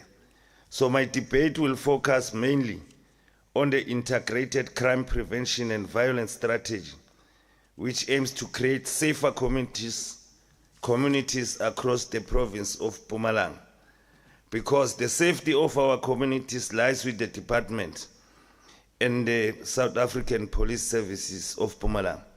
Our safety and that of the people of Mpumalanga in general should be the primary concern of this department as a civilian secretariat in collaboration with the SAPS, our brothers and sisters in blue. For starters, Honorable Speaker, the EFF would like to commend the SAPS for their sterling work done in the previous weeks and months in arresting hardcore and heartless criminals like Rasinkuna, who kidnapped and killed the firstborn daughter of the EFF Deputy President Godrich Gatti, Hilary Gatti, on the 29th April 22, and the arrest of the husband of Dr. Ndumi Sonkosi, Sfiso Vusmuzi Sibanyoni, who shot her dead while coming out from the gym at the Vision Active here in Nelspruit.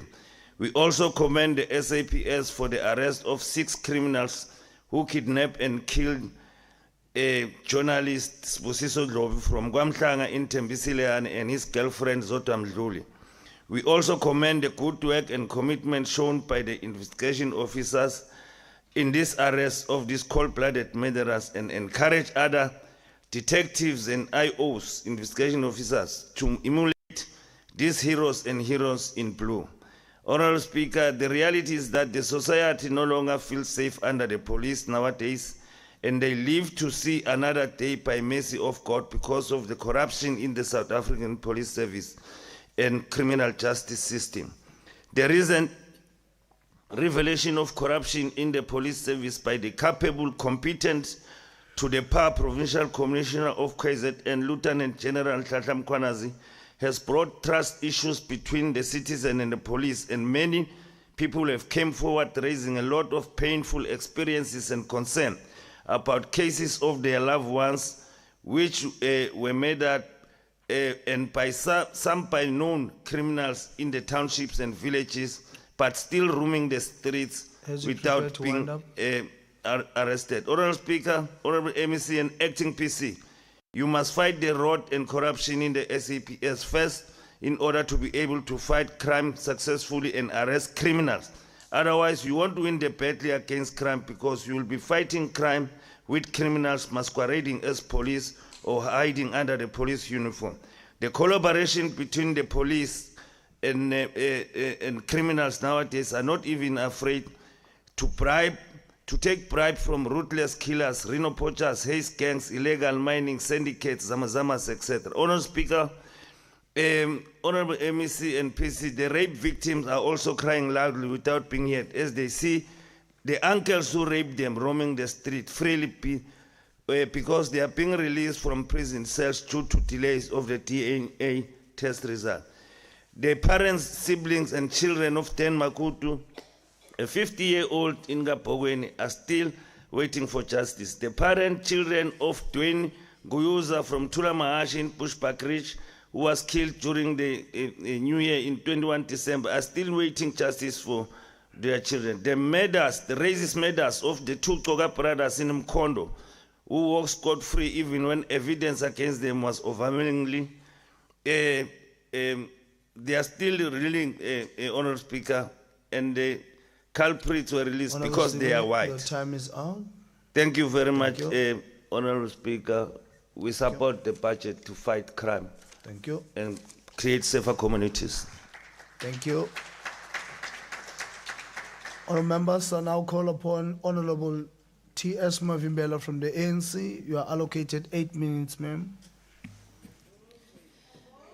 Honorable Deputy Speaker, Honorable Premier in absentia, honorable members of this august House, distinguished guests, chairperson and members of the Portfolio Committee on Community Safety, Security and Liaison, Inkosi Mkwena, and all protocol observed. Honorable Speaker, let me take this opportunity afforded to me to form part of this important debate on the 25-26 budget vote 9 for the Department of Community Safety, Security and Liaison. Subsequently, will be mainly aimed at ensuring that the department has made the necessary commitment to effectively and efficiently deliver according to its strategic plan for the period 2025 to 2030 and its APP for the 2025-26 financial year. Honorable Speaker and members, the department's annual performance plan is aligned with the medium-term development plan, and it will be ushered in the priorities of the 7th administration, most of which are encapsulated in the 2024 manifesto of the ruling party, the African National Congress. This annual performance plan is fully aligned with the strategic plan's vision of establishing a safe, secure, crime and road crash-free Mpumalanga province. The APP effectively translates long-term strategic objectives into measurable annual targets, thereby facilitating the following: the implementation of key strategic priorities, enhanced performance monitoring and accountability, aligning with broader national frameworks, including the Medium-Term Strategic Framework, MTSF, and the National Development Plan. Honorable Speaker and honorable members, the department has been allocated total budget of 2.1 billion for the 2025-26 financial year, which reflects an increase of 267,108,000 compared to the main appropriation of 1.8 million in the 2024-25 financial year. Honorable Speaker and honorable members, the department's allocation budget for 2025-26 is intended to support the department fulfilling its mandate in line with the government priorities. This will be achieved through collaboration with the governance, state capacity, security, crime prevention, and institutional development cluster in accordance with the estimates and provincial revenue and expenditure of 2025.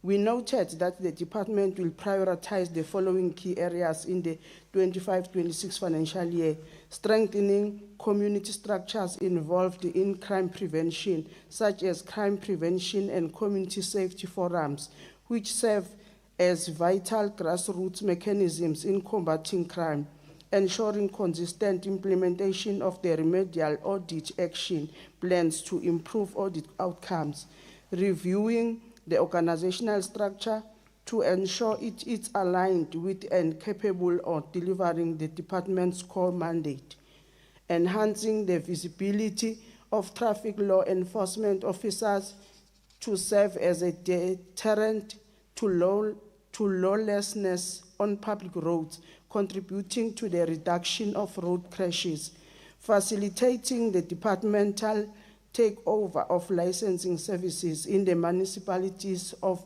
Boofbackridge, Pixliga Isagaseme, Dipaliseng, and Dr. J.S. Moroka. But we note that there is no budget allocated for this function, as it requires an amount of 90,147,151. Managing the smooth transition of service providers under the 3-year contract framework; improving the operational effectiveness of crime prevention wardens. Honorable Speaker, we have noted the following observation. We commend the MEC, Acting Provincial Commissioner, and their team for their dedication and their visibility in the province.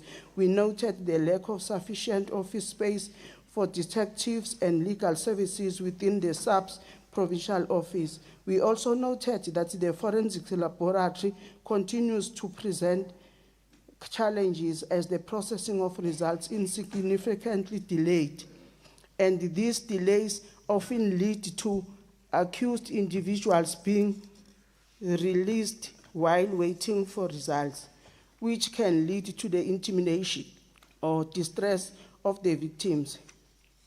We noted that the province has earmarked a site for the construction of the forensic laboratory.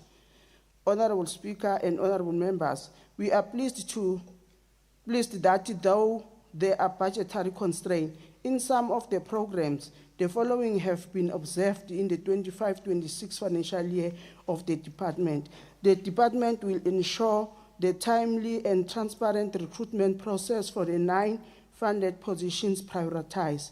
The department will also prioritize the finalization of and implementation of the procedure manual for the replacement of the resigned crime prevention wardens.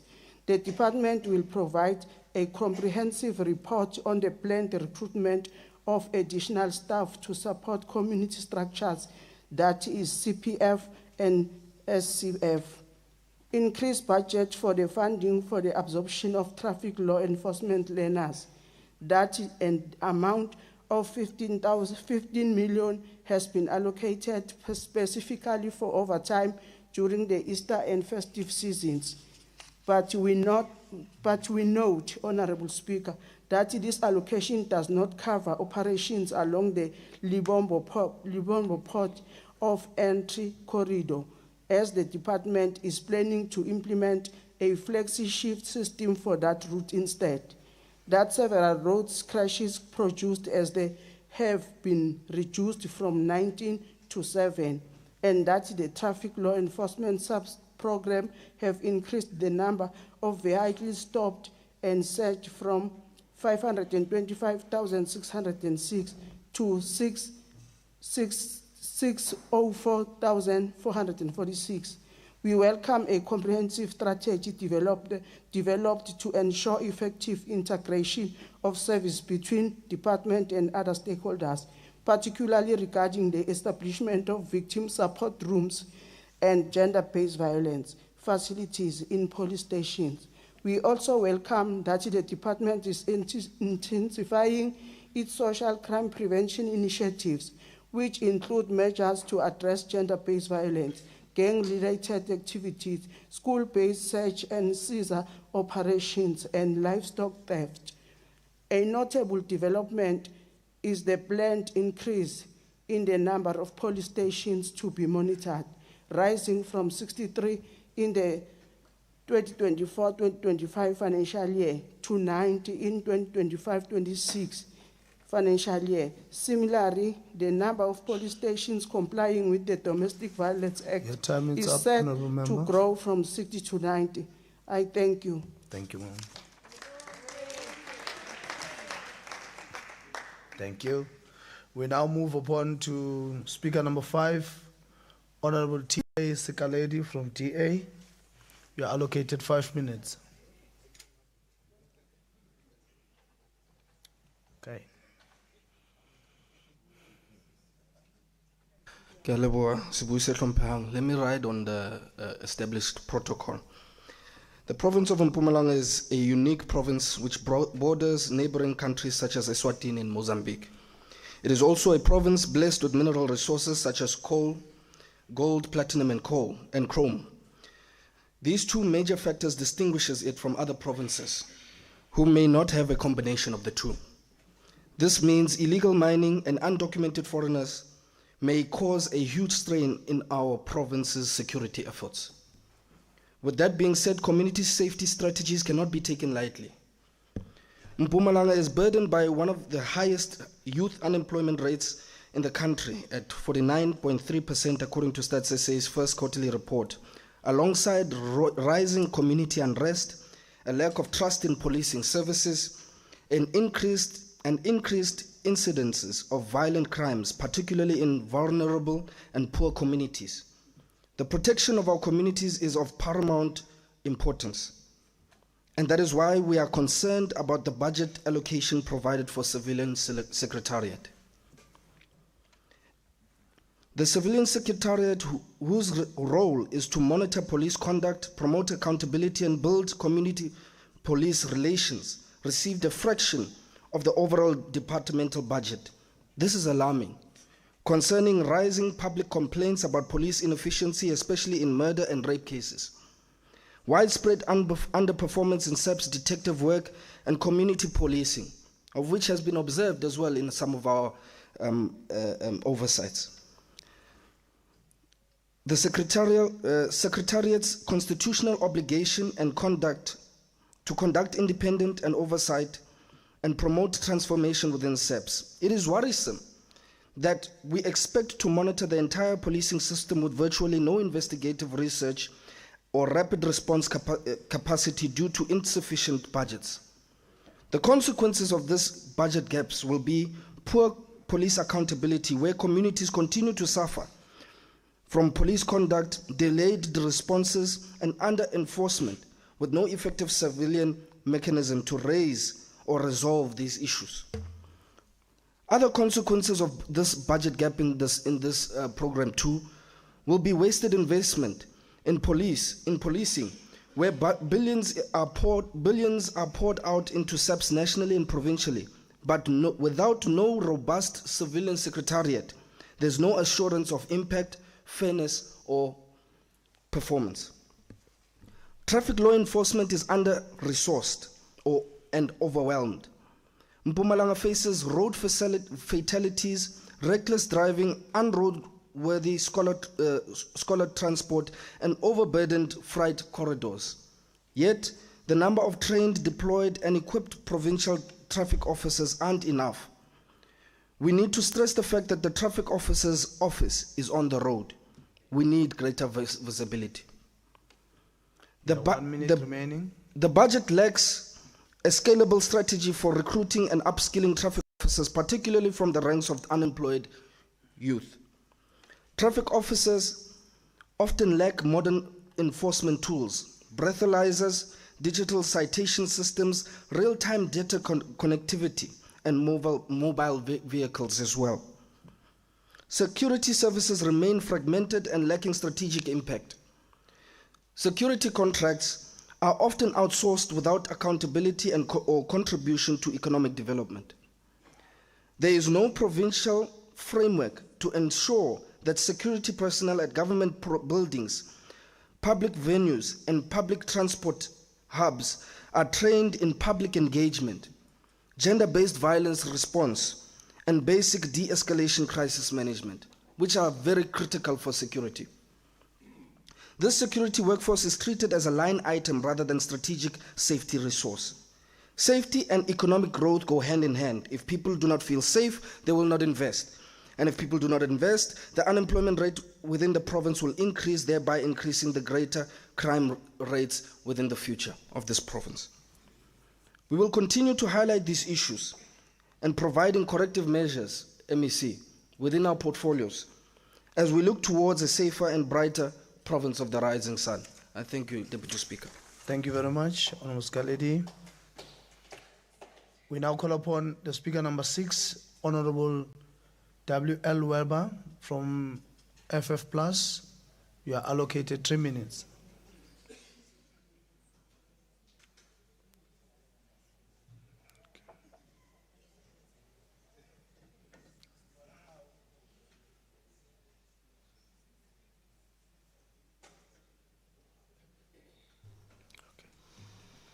Honourable Speaker,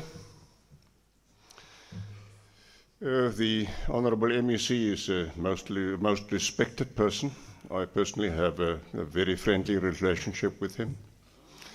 And I hear him if he says that his aim is that we must walk in the streets and feel safe. But that's not the case. We are not being assaulted in the streets of Piet Retief by criminals. Members of the public are being caught in Piet Retief, taken to the police station, and then severely beaten by police officers. I've got the photos. There was a white person severely beaten by police in the police office. There was a colored person which the same happened to him. There was a black person, innocent black person. In the police station, he was beaten to death. He was beaten to death. My question is, what happened to the culprit? Was he dismissed? Or was he simply told, don't do it too often? Don't do it too often. I have a straight question. What happened to the culprit? And then the next question is, the murder of Manyati. What happened there? Was the murderer caught? Was it established beyond doubt that the person who pulled the trigger acted alone? What happened to the case? No, Honourable Speaker, I don't feel safe. If I go to the police station, I risk being assaulted. I risk being assaulted. Yeah, 1 minute. Stock theft. Just give me not okay. 2 minutes. Stock theft. I personally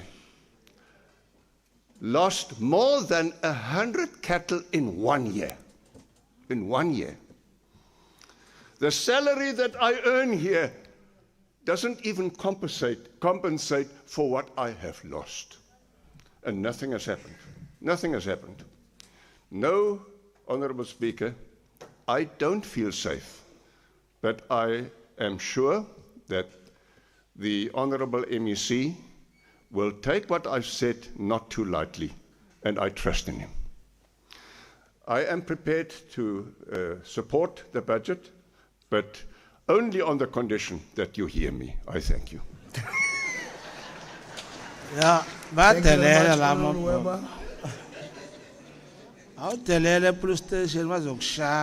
Honourable members, we now move to Speaker number 7, Honourable F.T. Mashiane from SNSA. You are allocated 3 minutes, ma'am. Okay. Honourable Weber, you may take your seat, sir.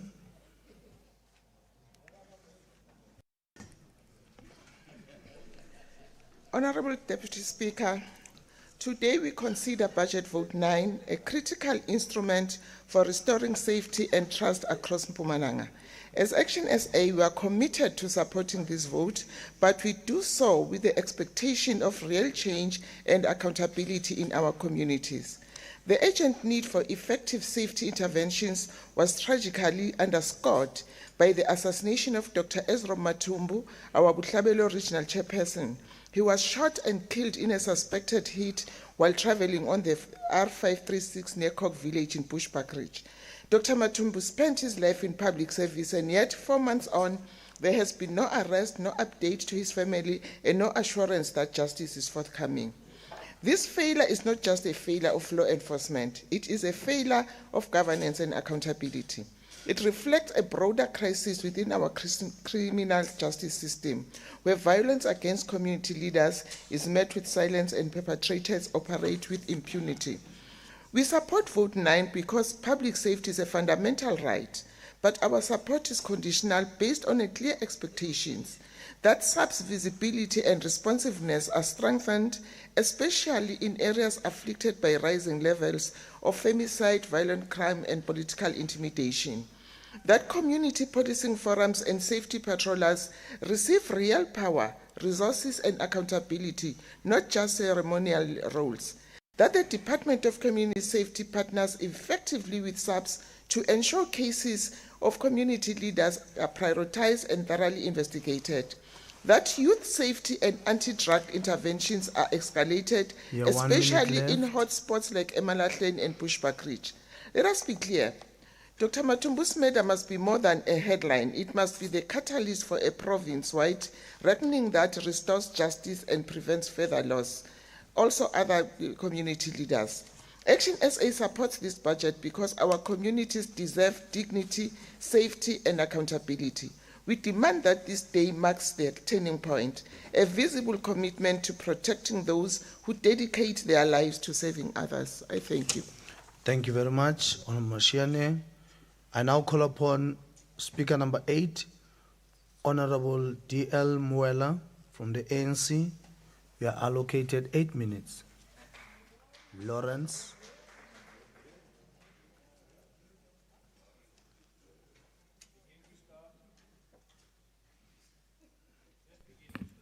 Yes, let's begin to start, Honorable Webb. Honorable Deputy Speaker, the Leader of Government Business, Honorable Mashilo, members of the Executive Council, all chairpersons of different committees, members of this House, ANC leadership that is here, good morning and my salutation to all of you. Honorable Deputy Speaker, with your permission, allow me to first dispense my appreciation to this department, including police and law enforcers, in ensuring that crime is kept across the length and breadth of our province. Just a few days ago, police arrested 3 suspects aged between 23 and 47 in connection with card scamming incident in Standerton. In another incident, Honorable Deputy Speaker, police in Barberton during a sting operation arrested a man tied suspected on illegal mining operation. The past weekend, during the rugby match in Bombela, police arrested 2 suspects in possession of 7 cell phones believed to be stolen, Honorable Speaker. These strings of crimes and many others are a demonstration that crime is real and alive. High level of crime poses a serious threat to our democracy. On the same breath, violent crime often leads to tragic loss of life and injury. The loss of possession and livelihoods due to crime is incalculable. Crime also deprives citizens of their right to dignity, freedom, and movement, and the ability of fully explore and realize their potential. Crime also casts fears to our people from all walks of life and prevent them from taking their rightful place in the development and growth of our province. Honorable Deputy Speaker, we expect police and our people to freely engage in economic activities, and we always encourage entrepreneurship, and the effect of crime can prevent investors from taking advantage of these opportunities. Honorable Deputy Speaker and honorable members, it is for these reasons that we regard the prevention of crime. This department and other strategic institutions in the security cluster have a responsibility to reduce crime. For these reasons, of course, government developed a national crime prevention strategy which goes beyond not only providing effective policing, but also providing for mobilization and participation of civil society in assisting to address the crime. Therefore, the Community Policing Forum becomes an important pillar in dealing with crime. Reducing and reduction of crime is everyone's responsibility, and the departmental plan has effectively responded to the call to resuscitate community policing forums and ensure participation of community in working with law enforcers. The strategy in mobilizing communities will substantially move beyond a mode of crisis management and reaction. Honorable Deputy Speaker, in one sense of all crime related, in the proliferation of petty offenses creates a sense of lawlessness within which the community is more likely to turn a blind eye to much more serious offenses. It has therefore come to our attention that crime involving firearms have significantly increased the level of violence associated with firearms. It is therefore the duty of police to ensure that the prescript of the Firearm Control Act is adhered to. In this view, SAPS have been instrumental in seizing illegal firearms. However, community members must also play a very critical role in reporting suspicious possessions of firearms. Organized crime, which involves the smuggling of illegal immigrants and narcotics, is also a real problem in our country, and we must therefore, Honorable MEC, find a proper way of dealing with this matter together with the Major General Mkwanazi. If there is a need of us as a province to Mkwanazi them, let it be so. As a province, we have several borders posts, and our police and all key stakeholders in the justice security cluster have a duty to ensure that law enforcers' orders is maintained. Car hijacking is now rife in our province, especially the Imalahleni area and Komazi.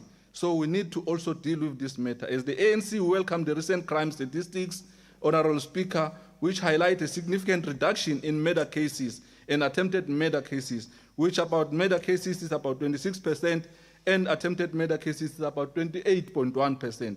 Indeed, Honorable Deputy Speaker, our province is doing very well in terms of fighting crime nationally, as we are number one in the fourth quarter of 2025 period in terms of crime reduction. Therefore, the decrease in crime rates is a positive indicator that the department's effort is yielding positive results. Well done, Honorable MEC Masie, and your team that is led by the 18th Provincial Commissioner, Major General Mkwanazi, our own Mkwanazi in Mpumalanga. Honorable Speaker, our approach to deal with violence in schools need to take a multi-sectoral posture. We must appreciate the random search, as you have indicated, Honorable MSC. However, the question is whether this solves the difficulty we face or not. To a lesser degree, it does not contribute to dealing with problems. Honorable Speaker, firstly, our parents and all community members must take responsibility and proactive in cultivating and instilling culture of responsibility. All of us, we must be responsible. It is our view that collective responsibility is required to deal with violence in schools. Such multilateral sectoral engagement must be initiated by the department to ensure school safety within our respective constituency of deployment. As Richard Aldington said once said, and I quote, "Patriotism is lively sense of collective responsibility." Honorable Deputy Speaker, as the ANC, we fully support this budget for this department, and we are also lobbying for this August House to actually support the presented budget of 2,144,266,000 rand for the year 2025-2026 financially. I hope I've pronounced very well these numbers, like the other person who used to pronounce wrong numbers during his time. Thank you very much, Honorable Speaker. We move that we support this budget. Thank you. You must say your former president. But you should have been specific. Thank you, Honorable Former project now. Thank you. Honorable members, thank you very much, Honorable Mwela. We now move to call upon and invite Honorable MEC Masia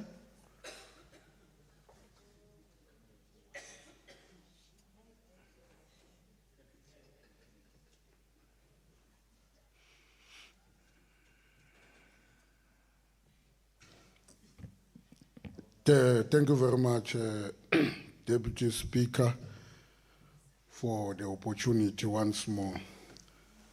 Let me start by appreciating the input made by the honorable members, the council, and also advices.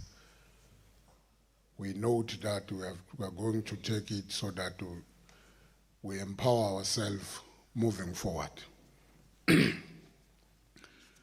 Honorable Munini, thank you very much for enhancing the budget in terms of your input. We appreciate that, and also we are going to work with you as you are the chairperson of the portfolio committee.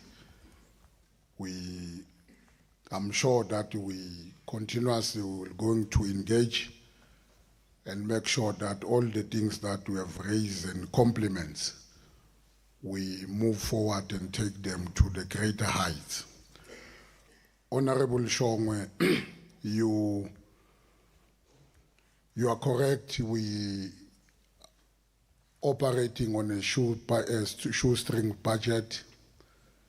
We wish that we can have it all at once, but it's unfortunately we need to share with other departments. No department can claim that they have enough on their side. So basically, continuously, if you remember, last year we were sitting at around 1.8 billion. Today we are 2.1 billion. It means gradually we are gravitating towards the right direction in terms of the budget. So we want to appreciate the input and indeed to say continue to support the work of the department and advocate for more budget on behalf of the department. We appreciate that. The population of Mpumalanga, Honorable Shongwe, we have moved. We are now at around 5.1 million, not the 4 million.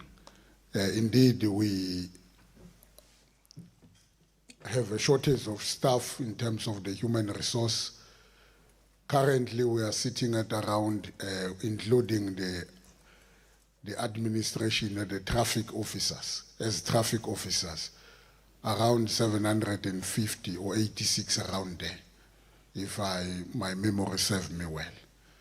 The research indicates that in 2002, where the population of Mpumalanga was not big like this now, in terms of the growth, as I've indicated, now we are sitting at 5.1. The research indicates that at that time, we need to have 3,000 police officers, traffic officers, so that we're able to police properly. Currently, we are sitting at 786 or plus. Then it shows that it's a sign that we need to recruit more. Last year, we have added with the 95 that we have added. This year, we have added with, by the end of financial year, we shall have recruited the 105 that are busy now in the traffic college.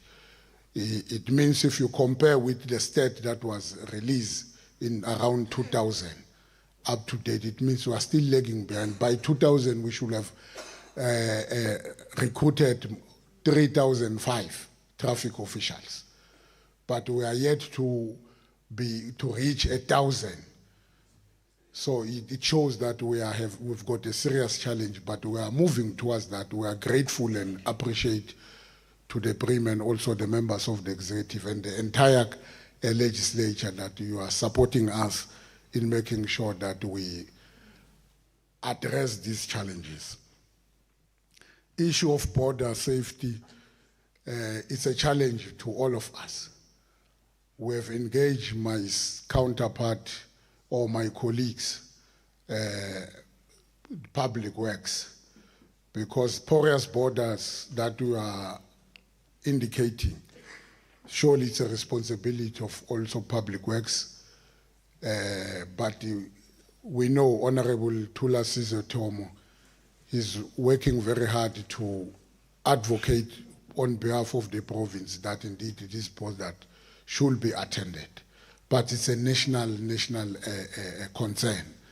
The minister, Umak, they know, even the president, while during his visit here in Mpumalanga, the matter was elevated to him and the cabinet. Minister Barbara Chris assisted on that regard because he was at the Lebombo border post, and he see by herself that indeed the borderline need to be addressed. The crime prevention warden, it's something new that we have come up in the department. Indeed, of course, we are behind in terms of training them. We are acknowledging that. We have set aside, and I'm happy that the DG nationally of Civilian Secretariat, he's here and he's assisting us a lot on that regard. I think I will also plead that give us a bit of time. We are turning the corner. We're able to give the proper direction in terms of capacitating the crime warden. The minister, during his police summit early this year, he announced that in Mpumalanga we are going to have a laboratory. We need to push and advocate because as we are speaking, I'm happy again that the DG is here. We are going to press upon him that they must facilitate in terms of implementation. Even in his budget, they've alluded to the fact that indeed Mpumalanga will be getting the forensic laboratory in no time. It's in the pipeline. I think it's a matter of when they are going to start. Allocation of budget, I think, is already been there, is there. So it's important that we push so that they must expedite the progress. Because the laboratory is very important because it assists in terms of the delayment of cases, particularly on the issue of GBV, the way cases it needs a speedy resolve in terms of the samples that are being taken there. Honorable Sedibe, thank you very much for your input once more. Indeed, sometimes it's proper to thank a fish for swimming because it do things that you are not expecting. So you ought to be excited that this fish is swimming. So it's proper that you appreciate that. Thank you very much. And also, Honorable Scaledi, the issue of legal mine is a thorn in our flesh. The last operation that we undertook around Sabi, you will note that we have arrested many foreign nationals who were operating around that site. The 2 days that we have conducted the operation, we have spent more than 2 million. So it's a challenge. But we are not going to cry foul and say, no, we are not going to attack them. We are continuing to make sure that we attack them, but nationally should assist us and come to the space and resolve this issue because the issue of mine housed at the national level. We need to have a certain pronouncement in terms of addressing particular the mine that has been already closed, so that because they are using the closed mine to dig and bring illegal firearm. Hence, we have serious and lot of circulation of firearms in the province due to the attraction of national foreigners to come here and conduct legal mining.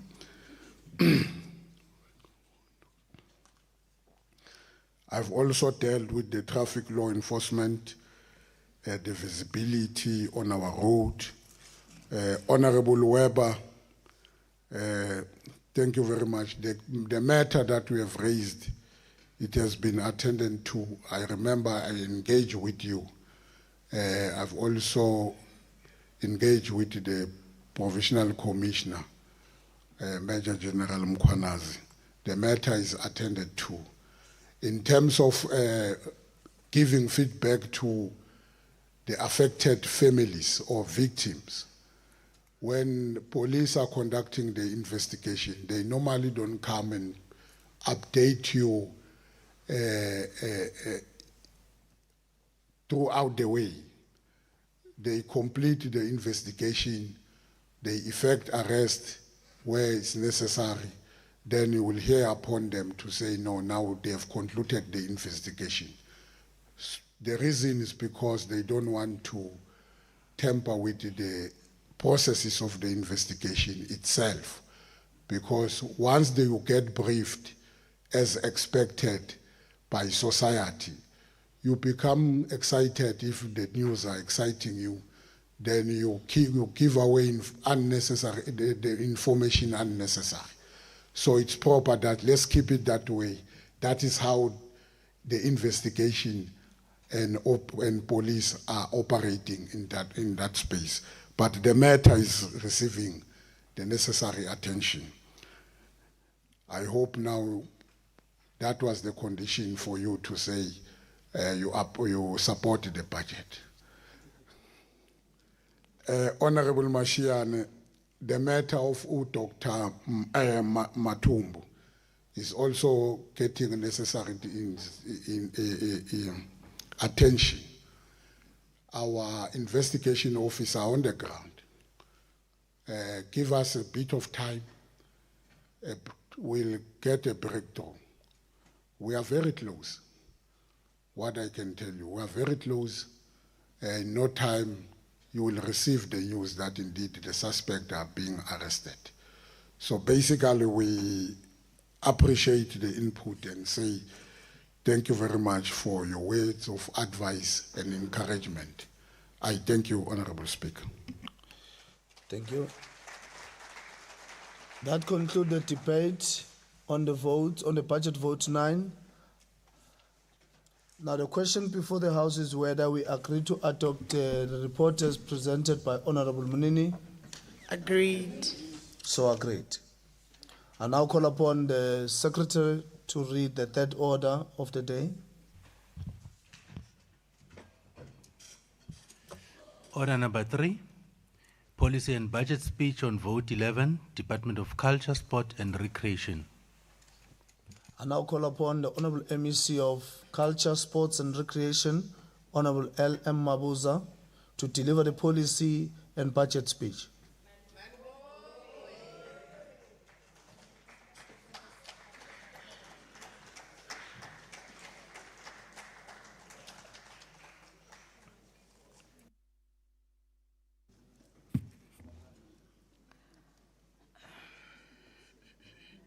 Thank you.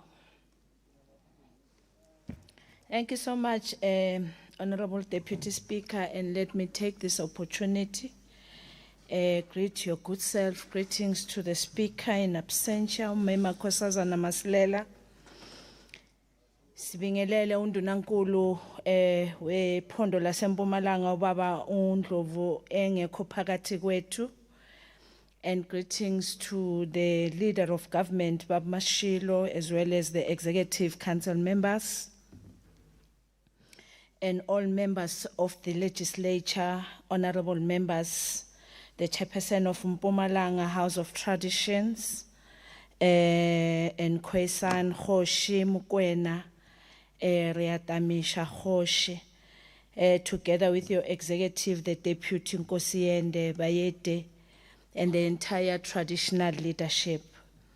Members of the Portfolio Committee, led by the Chairperson, Honorable Grobler, Troikas and of the local municipality as well as the district, the members of the Mayoral Committee responsible for culture, sports and recreation in the local municipalities, the Provincial Secretary of the African National Congress, Obaba Uchirwa, as well as my secretary in the region, Obaba Omachocha Sianbingelela, all alliance partners present here, the acting head of Department of Culture, Sports and Recreation, Bamklolis Mahlangu, and other HODs, as well as all senior government official present, the representative of Committee of Sports Federation working with the department, all comrades, friends that are present today,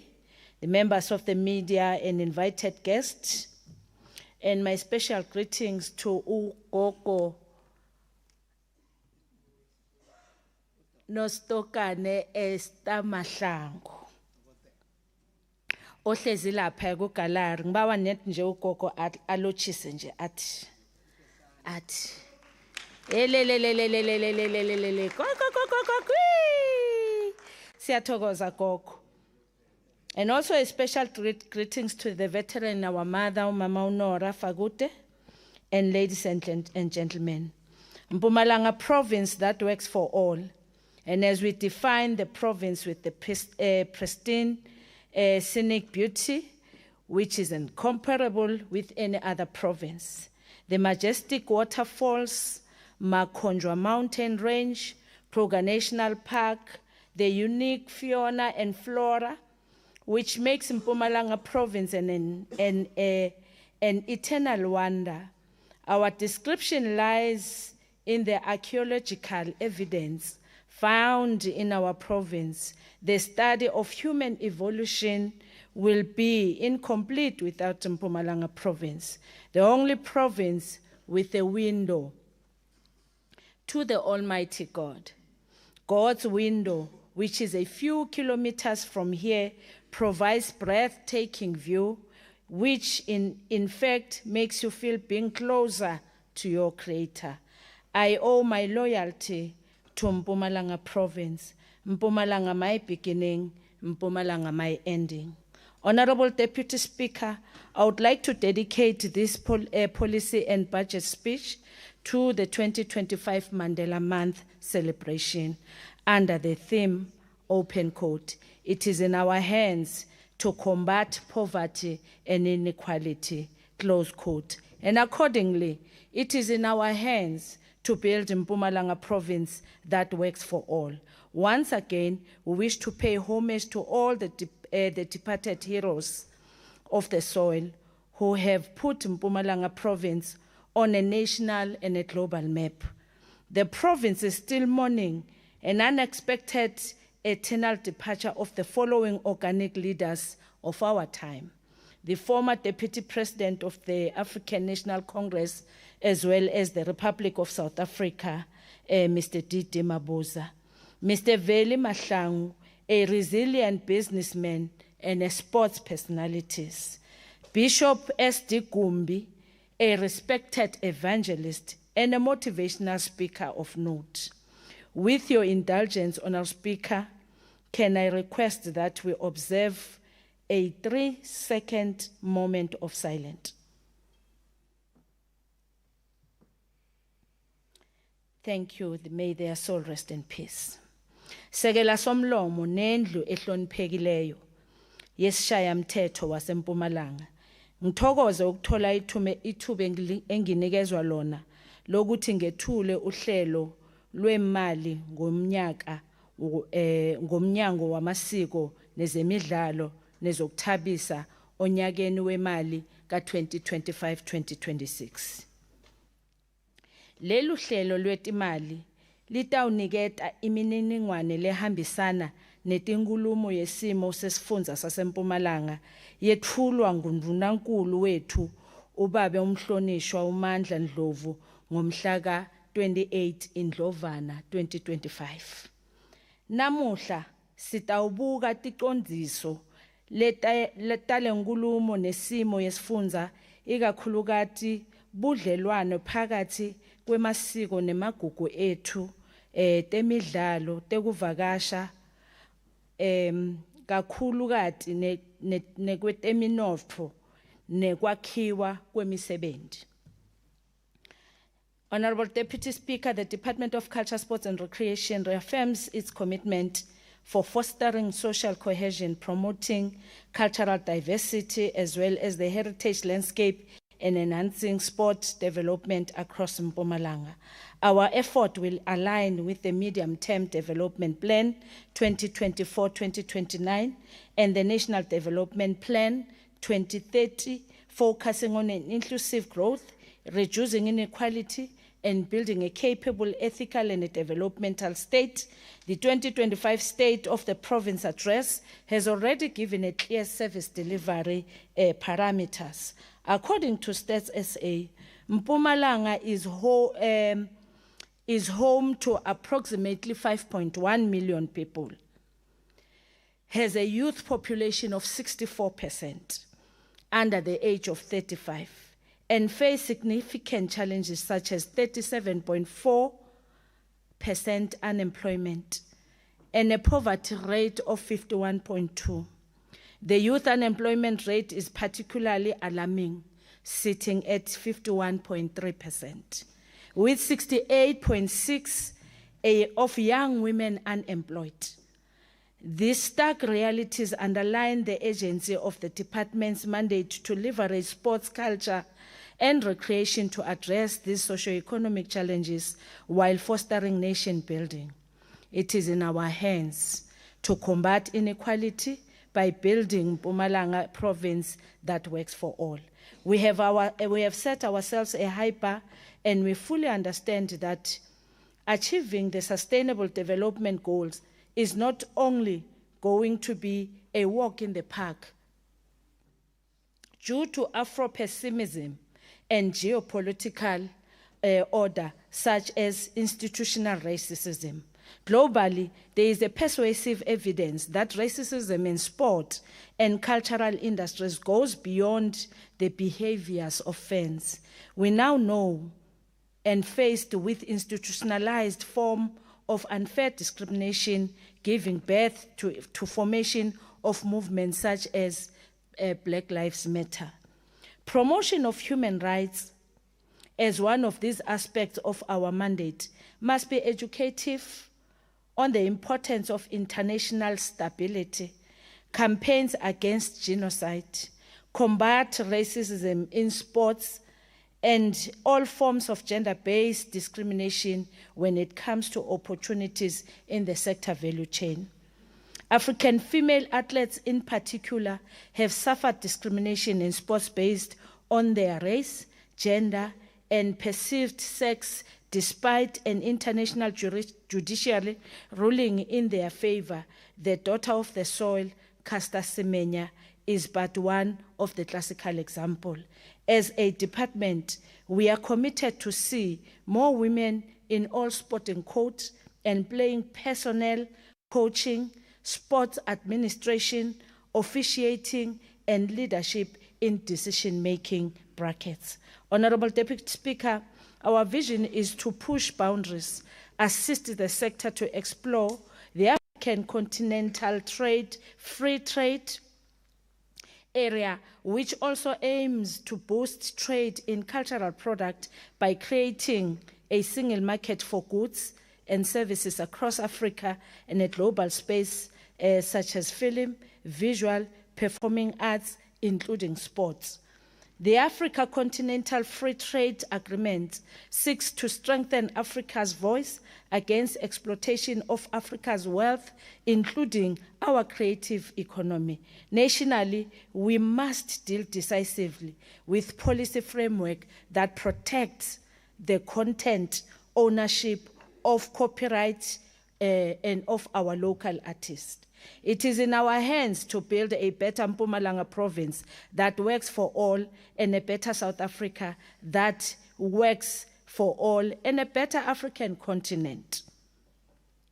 On institutional capacity, Honorable Deputy Speaker, in the 2024-2025 financial year, the department appointed 2 senior management members at a chief director level's position, wherein amongst those principles, gender equality was emphasized. Furthermore, to strengthen the institutional capacity, the department is reviewing its organizational structure and has advertised all critical funded position. The creation of a dedicated language service office has led to a new position and a job opportunities which will be filled within this current financial year. To mitigate the high youth unemployment level, the department for 2025-2026 has recruited youth in the internship program to gain experience in the workplace. As a result of some learners become permanently appointed in a respective sectors. And on promotion of culture and sports tourism and economic development, Honourable Speaker, the department will continue to focus on enhancing social cohesion through high-impact cultural and sporting events.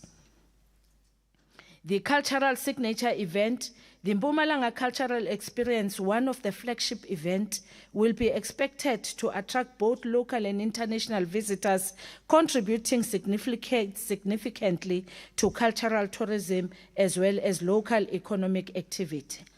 The 9th edition, which was held in 2024, in the signature event presented 9 pillars: the carnival experience, soul session experience, comedy experience, kasi experience, choral experience, marathon experience, traditional experience, 013 Summer Blaze, Mpumalanga Gospel Awards, as well as music creative workshop, presented 9 pillars through temporary job creation, business opportunities, as well as increased visitor spending. Indeed, it is in our hand to build Mpumalanga province that works for all.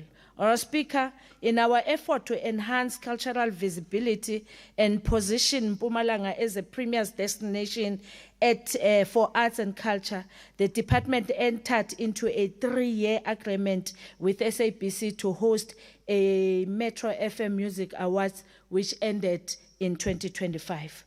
This signature event, such as cultural experience, Metro Music Awards, and Inibos Festival, provided a platform for celebrating our province's rich cultural diversity and boost the creative industry. These events have grown in leaps and bounds, contributing immensely towards economic growth of the province by affording opportunities for job creation. SMM is a creating platform to local artists and a prominent branding visibility with the potential to attract much needed investment into the province. The province that will work for all. Let's build it. On sports flagship initiative, Honorable Deputy Speaker, the department works with a number of formidable structures who assist in the development of sports throughout the province, with a special focus on sports tourism, job creation, contribution into inclusive economic growth and development. The following are the initiative that supports and is supported by the department. The Nashua Loscope Marathon, which is the 3rd biggest in the country. The Nelspruit Marathon, that crisscross Kapse Hope 3-in-1. The Bella Athletic Club, which crisscross Makonja Mountain Marathon. The tennis-based legacy for the inaugural Mbombela Open Tennis Tournament that took place on the 14 to 18 May 2025 in the city of Mbombela, and it has attracted more than 182 tennis players from all over the country and the neighboring countries. Mpumalanga Annual Sports Award to recognize and acknowledge excellence of our athletes who perform exceptionally well in sport. Imizamo yabagibeli horse racing with the focus of grassroots level and the support of traditional leadership initiative in the sports. The department will continue to intensify support to other sporting codes such as netball, pool table, basketball, including the pristine ladies golf. Honorable Deputy Speaker, in 2025-2026 financial year, as part of the continued program to support and host high-profile games in the province, the department has just supported in hosting an international rugby match between Amabogobogo and Georgia on the 19th of July 2025 at Mbombela Stadium. It is in our hands to build Mpumalanga that works for all. A non-infrastructure project, Honorable Deputy Speaker, expanding investment in infrastructure is one of the key pillars of radical social and social economic transformation. To reaffirm these strategic objectives, infrastructure project will also be dedicated to focus in 2025-2026 financial year, particularly the strengthening of the public-private partnership, which are key to the successful completion and operationalization of mega infrastructure projects in the province, namely it is High Altitude Training Center and the Multipurpose Center, as well as the Cultural Hub and libraries. And on multipurpose arena, Honourable Speaker, we're pleased to report that the planning and design stage of this project that will be located at Mbombela Stadium has been completed. The next phase, which entails the top structure construction, will commence in this current financial year of 2025-2026. And on High Altitude Training Center, our Speaker, the High Altitude Training Center will position Mpumalanga as a leader in sports tourism. The project aims to create a world-class sports center with support world-class high performance and competitiveness. To date, the construction of the 7 megaliter reservoir is at 85%, and our target for the 2025-2026 is to see this reservoir fully completed.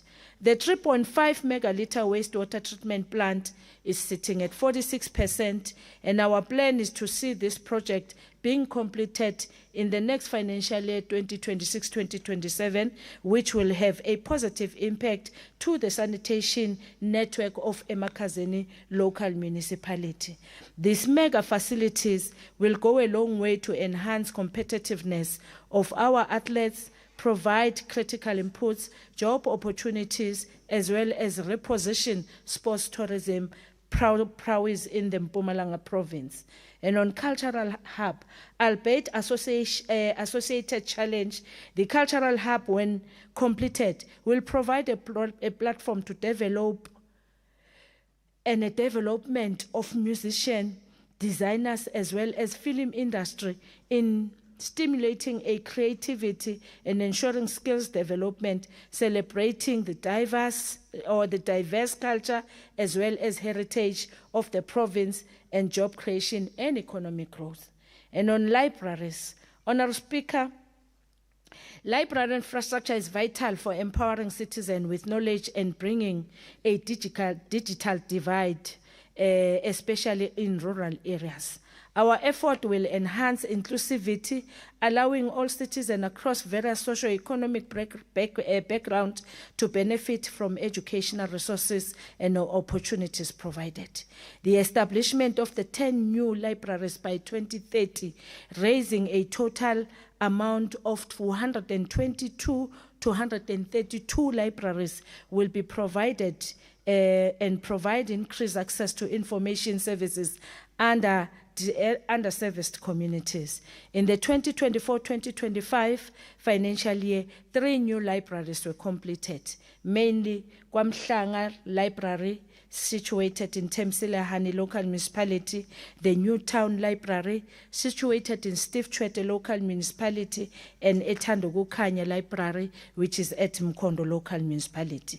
And in the 2025-2026 financial year, the department will focus on completing the construction of the 3 libraries, which is Mametlake, situated Mametlake Library situated at Dr. J.S. Moroka, Wabaton Library situated at Msuga Lekwa Local Municipality, and Lowville Library situated at Nkomazi Local Municipality. These modern facilities have been strategically built and maintained to ensure that community members have easier access to resources, eliminating long traveling distance to access information. 2 new libraries, namely Maviljan in Bushbuck Local Municipality, as well as Mloto Library in Dr. J.S. Moroka Local Municipality, respectively, are in a planning and design stage for the current financial year. The 6 existing libraries are planned for maintenance for the financial year 2025-2026. Our West End and Elikwatini, which they are existing library under Gersebande, Masoyi and Shatale under Ehlanzeni district, Pumula and Tubelihle under Nkangala district. The total budget for infrastructure projects and maintenance for the 2025-26 financial year is 91,060,000. On cultural affairs infrastructure project, the department will spend 5 million. On library and archive infrastructure, we will be spending 35 million. And on sports and recreation infrastructure, we will be spending 51,060,000. These infrastructure projects are designed to attract private investment, stimulate economy and job creation. Through the MOU entered between ICASA and the Department of Communication and Digital Technologies, the department has benefited from social obligation connectivity project rolled out by MTN and Vodacom. The department has received 22 routers from MTN and 58 from Vodacom, which were allocated and installed in 70 public libraries within the province to improve provision of universal access to information in underserved community. It is in our hands that Mpumalanga works for all. Honorable Deputy Speaker, addressing inequalities, including spatial disparities, is central to our strategy for social cohesion and developing a service to remote rural area. A developmental program on cultural affairs, believing that South Africa belongs to all who live in it, under united in our diversity. The department remains steadfast in promoting cultural diversity, multilingualism, transformation of the heritage landscape, as well as fostering socio-economic and development through a creative sector. As part of celebrating and celebration, a documentary will be created that will cover a journey of the 10 years of cultural experience. This documentary will include artists who participated in the building of the legacy of the cultural experience. Deputy Speaker, these cultural development activities are not only platform for recognizing talent in the creative sector, but also a catalyst of economic beneficiation as well as social cohesion and tourism marketing for the province. The province will be celebrating uGogo, uDr.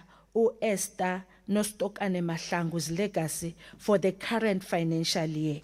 As uGogo ekhona namhlanje endlini yeshamthetho, Honorable Deputy Speaker, uzobe ayenza iminyaka engu-90 ephila.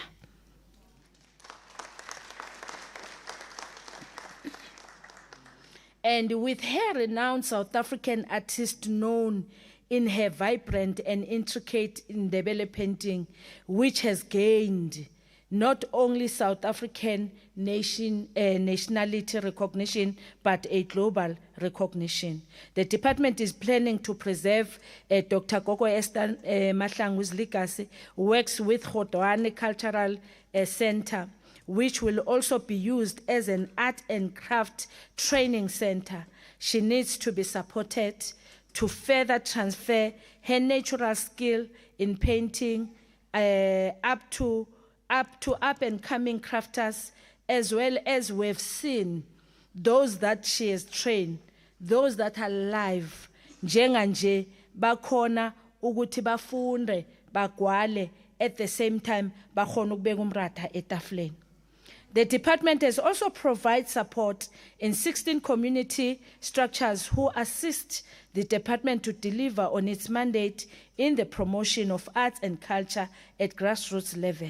These structures include, amongst but others not limited to, Cultural and Creative Industry Federation of South Africa, CIFSA, Moral Regeneration Movement, and cultural commemorative events hosted by Abondaba Zitha Namakosi. In alignment with the Mpumalanga Language Act number 3 of 2014, 7 million has been set aside to establish a provincial language unit that will promote multilingualism, implement language policies, facilitate translation services, as well as support the development of indigenous languages.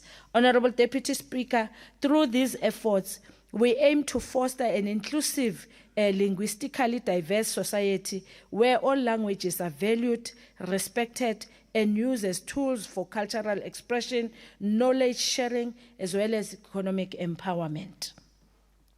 And on national identity, on social cohesion. Honorable Deputy Speaker, in line with our commitment in building a unified and an inclusive society, the department will continue to implement a flag-raising campaign and promote national identity through high-profile cultural and sporting events in schools, traditional council, as well as public spaces.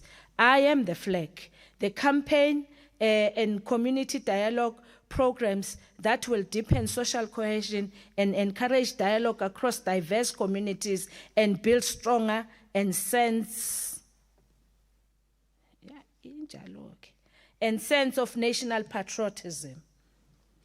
And on our annual basis, the department will continue to preserve cultural and heritage through the support provided to the cultural event driven in the main by our 4 kings, namely King Silamba, King Nyabela, in respect of commemorations, including Umkhosi Wemhlanga in Eswatini, as well as Umkhosi Womhlanga in KZN, where our maidens from Mpumalanga are participating.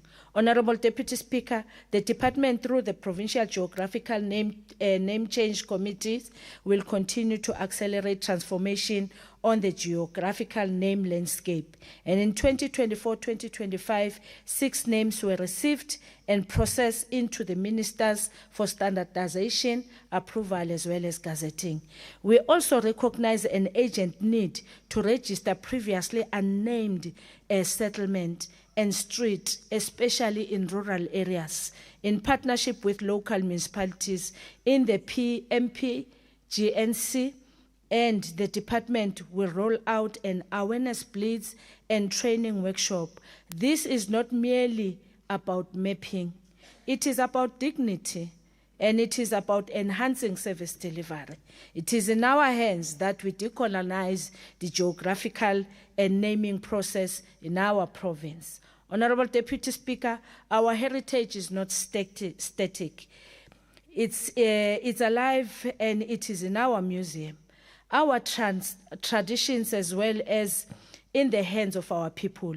In our quest to build a safer and more socially cohesive communities, the department will continue to support museum program and deepen partnership with key institutions such as National Ditsong Cultural Museum of South Africa, which aims to support provincial and local museums. The department's plans to roll out maintenance and renovation programs to provincial and local museum. This include the Pilgrim Rest, Barberton, Nomoya Masilela Museum in Bethel, the Lightenberg Museum in Mashishin, as well as the museum at Khotwane Cultural Village in Tembisilahane. We are advanced in our efforts to modernize the reposition of the heritage sector for a digital age. The department is proudly aligning itself with the imperative of 4th Industrial Revolution, and in this regards, we have rolled out ICT services across all our museums in the province. Each museum is now equipped with a reliable internet as well as Wi-Fi connection, ensuring that our visitors can engage with our heritage in real time and with ease. I am pleased to announce that in 2025-2026 financial year, we will launch a mobile application that will allow our users to explore our museum virtually, making bookings, as well as navigating directly to sites using Google Maps and integrated local services. And in addition, we have introduced QR code to facilitate quick and convenient online access to information services. These innovations reflect our firm commitment to digital transformation in the cultural and heritage space, which ensures Mpumalanga's history is preserved, celebrated, as well as shared with the world. Finally, the part of preserving Mpumalanga unique living heritage. We are proud, Honorable Speaker, once again, to support the South African Gold Penning Association based at Pilgrim Rest. In August this year, I will be leading a delegation of South Africans to the 2025 Gold Penning Championship in Navalgaz in Spain. Later in the year, in partnership with the South African Gold Penning Association, we will be hosting a National Gold Penning Championship in Pilgrim Rest. It is in our hands to open the doors of learning and culture. On library and information services, Honorable Deputy Speaker, the Library and Information Services caters for the provision of public library services to the public throughout the province. The department received a conditional grant funding from the National Department of Sports, Arts and Culture. The allocation in the main provides access to ICT services and library materials such as physical books as well as electronic books to the 122 existing libraries. In addition, a new library facility are built annually and will be handed over to the local municipalities. And in the 2024-2025 financial year, 6 mobile libraries have been procured, 2 for each district. As you have entered, honorable members and esteemed guests invited, we have seen a mobile library. We have 6 of them.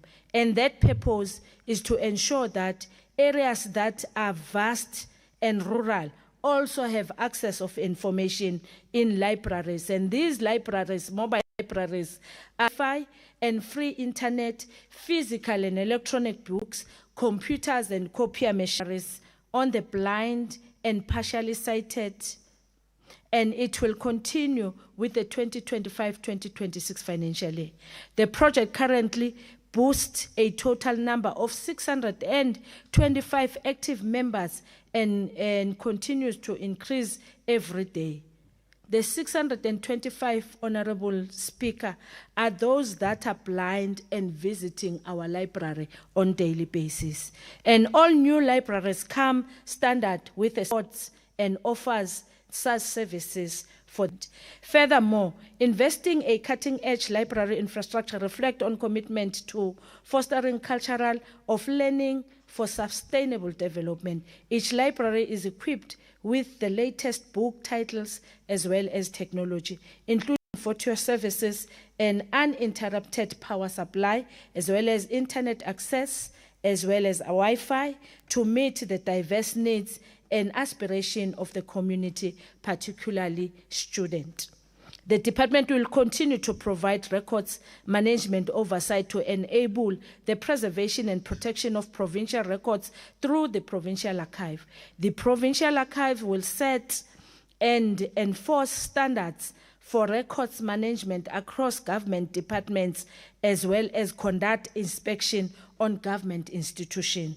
Honorable Deputy Speaker, the department will also explore the possibilities of securing a facility to be utilized as a record storage center to assist government and governmental bodies with storage for semi-current record to resonate with the 30 years of our democracy.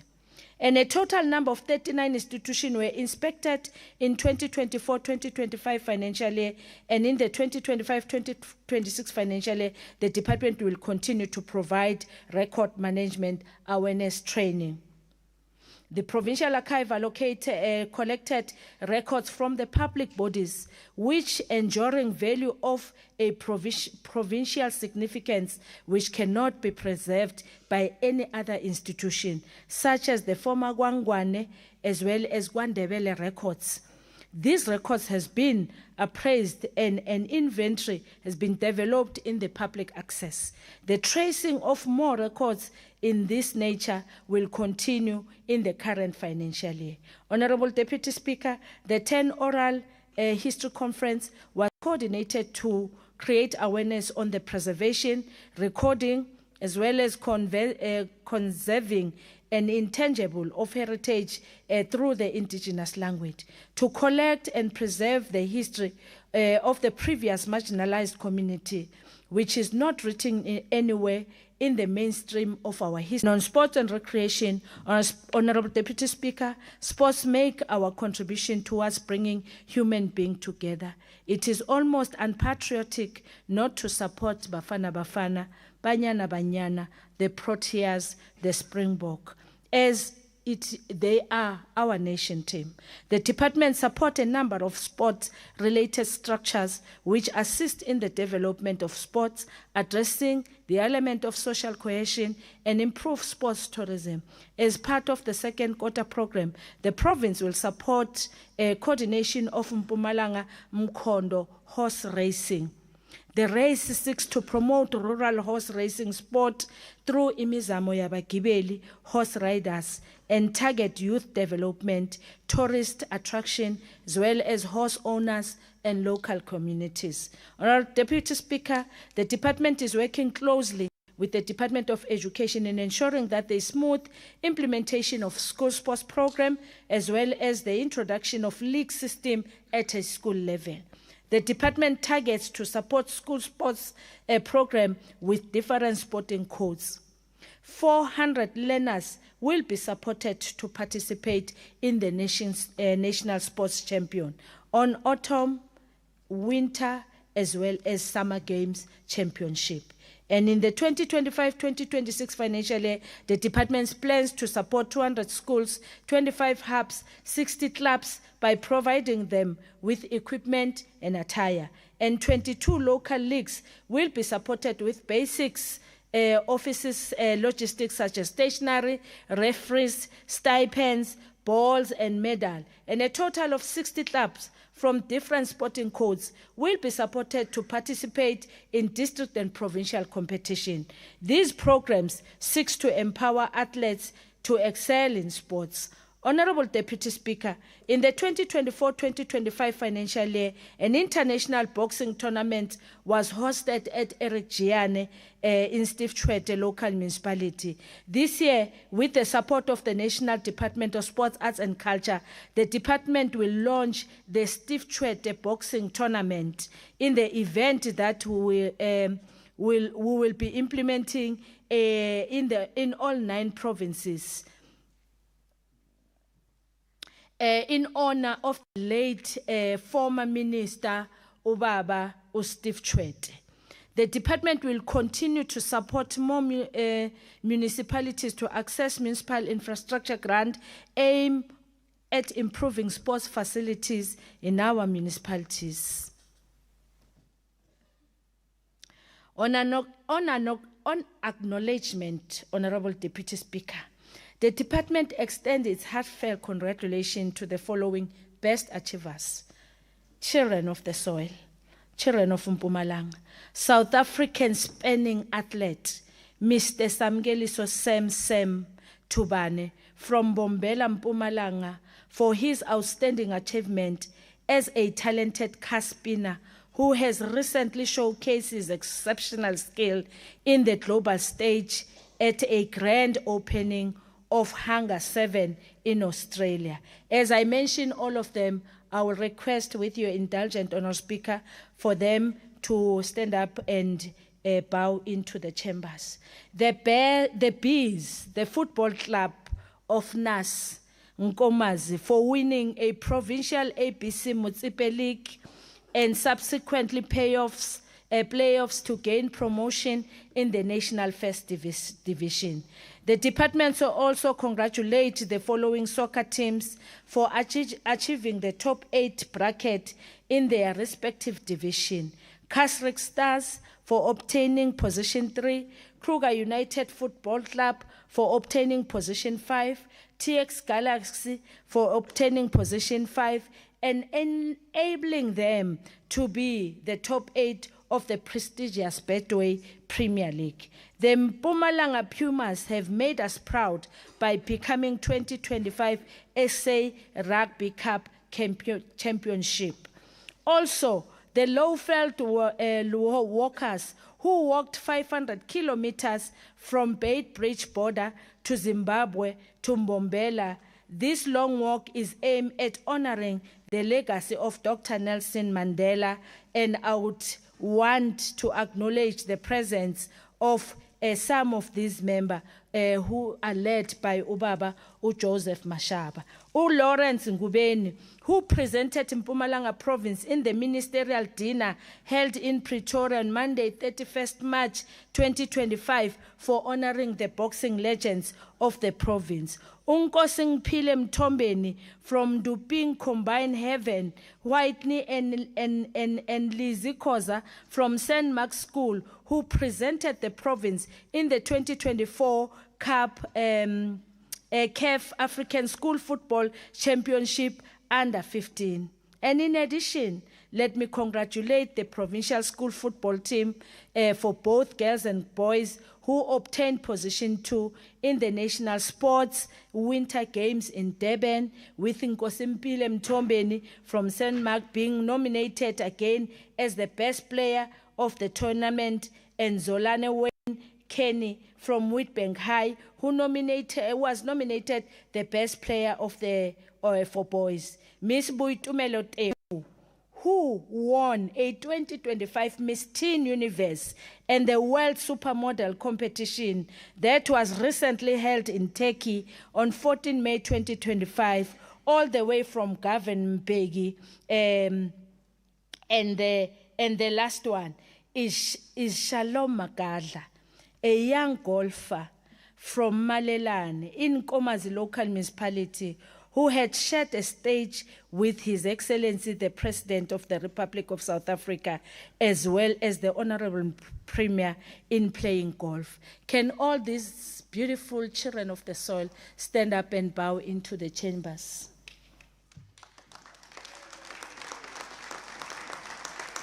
There you are.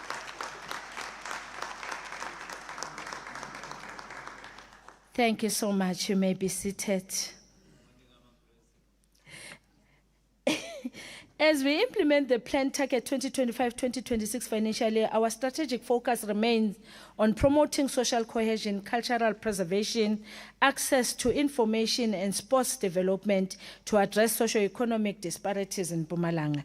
The department's collective expertise, innovative and strategies, and a strong partnership will ensure that Department of Culture, Sports and Recreation plays a pivotal role in realizing the goals of Mpumalanga Vision 2030 and the National Development Plan 2030. In our shared effort, we'll foster a society that is active, creative, informed, and patriotic, and contribute to the building of our more cohesive, cultural, vibrant, as well as economically inclusive Mpumalanga.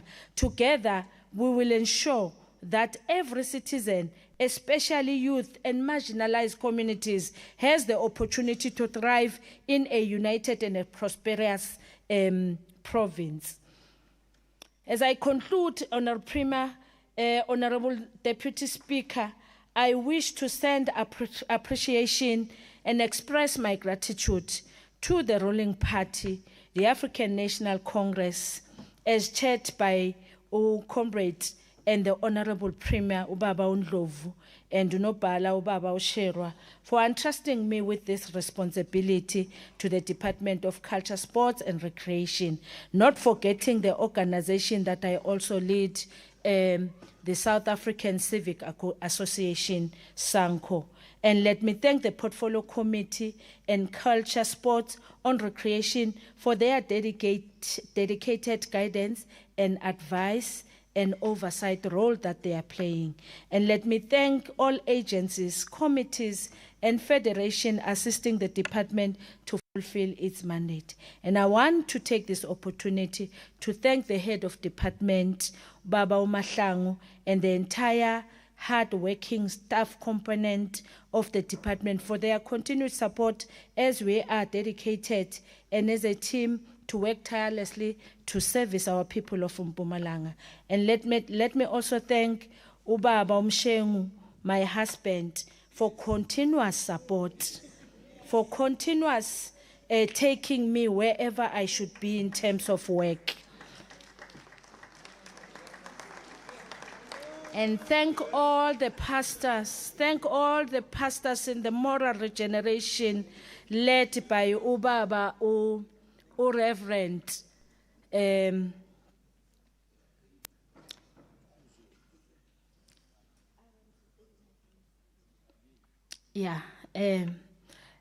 who continue to pray for government and pray for the Honorable Premier so that we excel in this 7th administration. And Honourable Speaker, I have also invited to Baba Dr. Ezrom Zulu, who is a gatekeeper in Emalahleni, ensuring that we live the moral of Christianity in our communities. The budget for the 2025-2026, Honourable Deputy Speaker, allow me to table the budget for vote 11 for the Department of Culture, Sports and Recreation, allocated according to the 4 programs for consideration. Administration, which is Program 1, allocation of budget is 128,458,000. Program 2, Cultural Affairs, 320,739,000. Program 3, Library and Services and Archives, 213,509,000. Program 4, Sports and Recreation, it's 149,592,000. And the total budget for the Department of Culture, Sports and Recreation for 2025-2026 is at 812,298,000. It is in our hands to build Mpumalanga province that works for all. And as it is in our hands, let's combat inequality and poverty. Thank you so much, Honourable Speaker.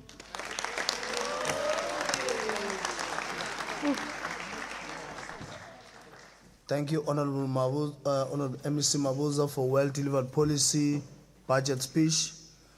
I now call upon the Secretary to read the 4th order of the day.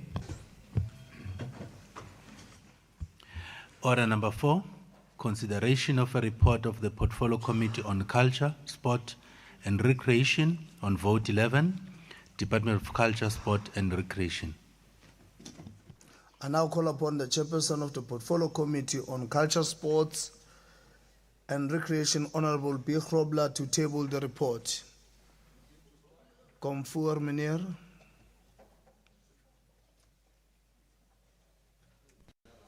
Dankie, eerwaarde ondervoorsitter.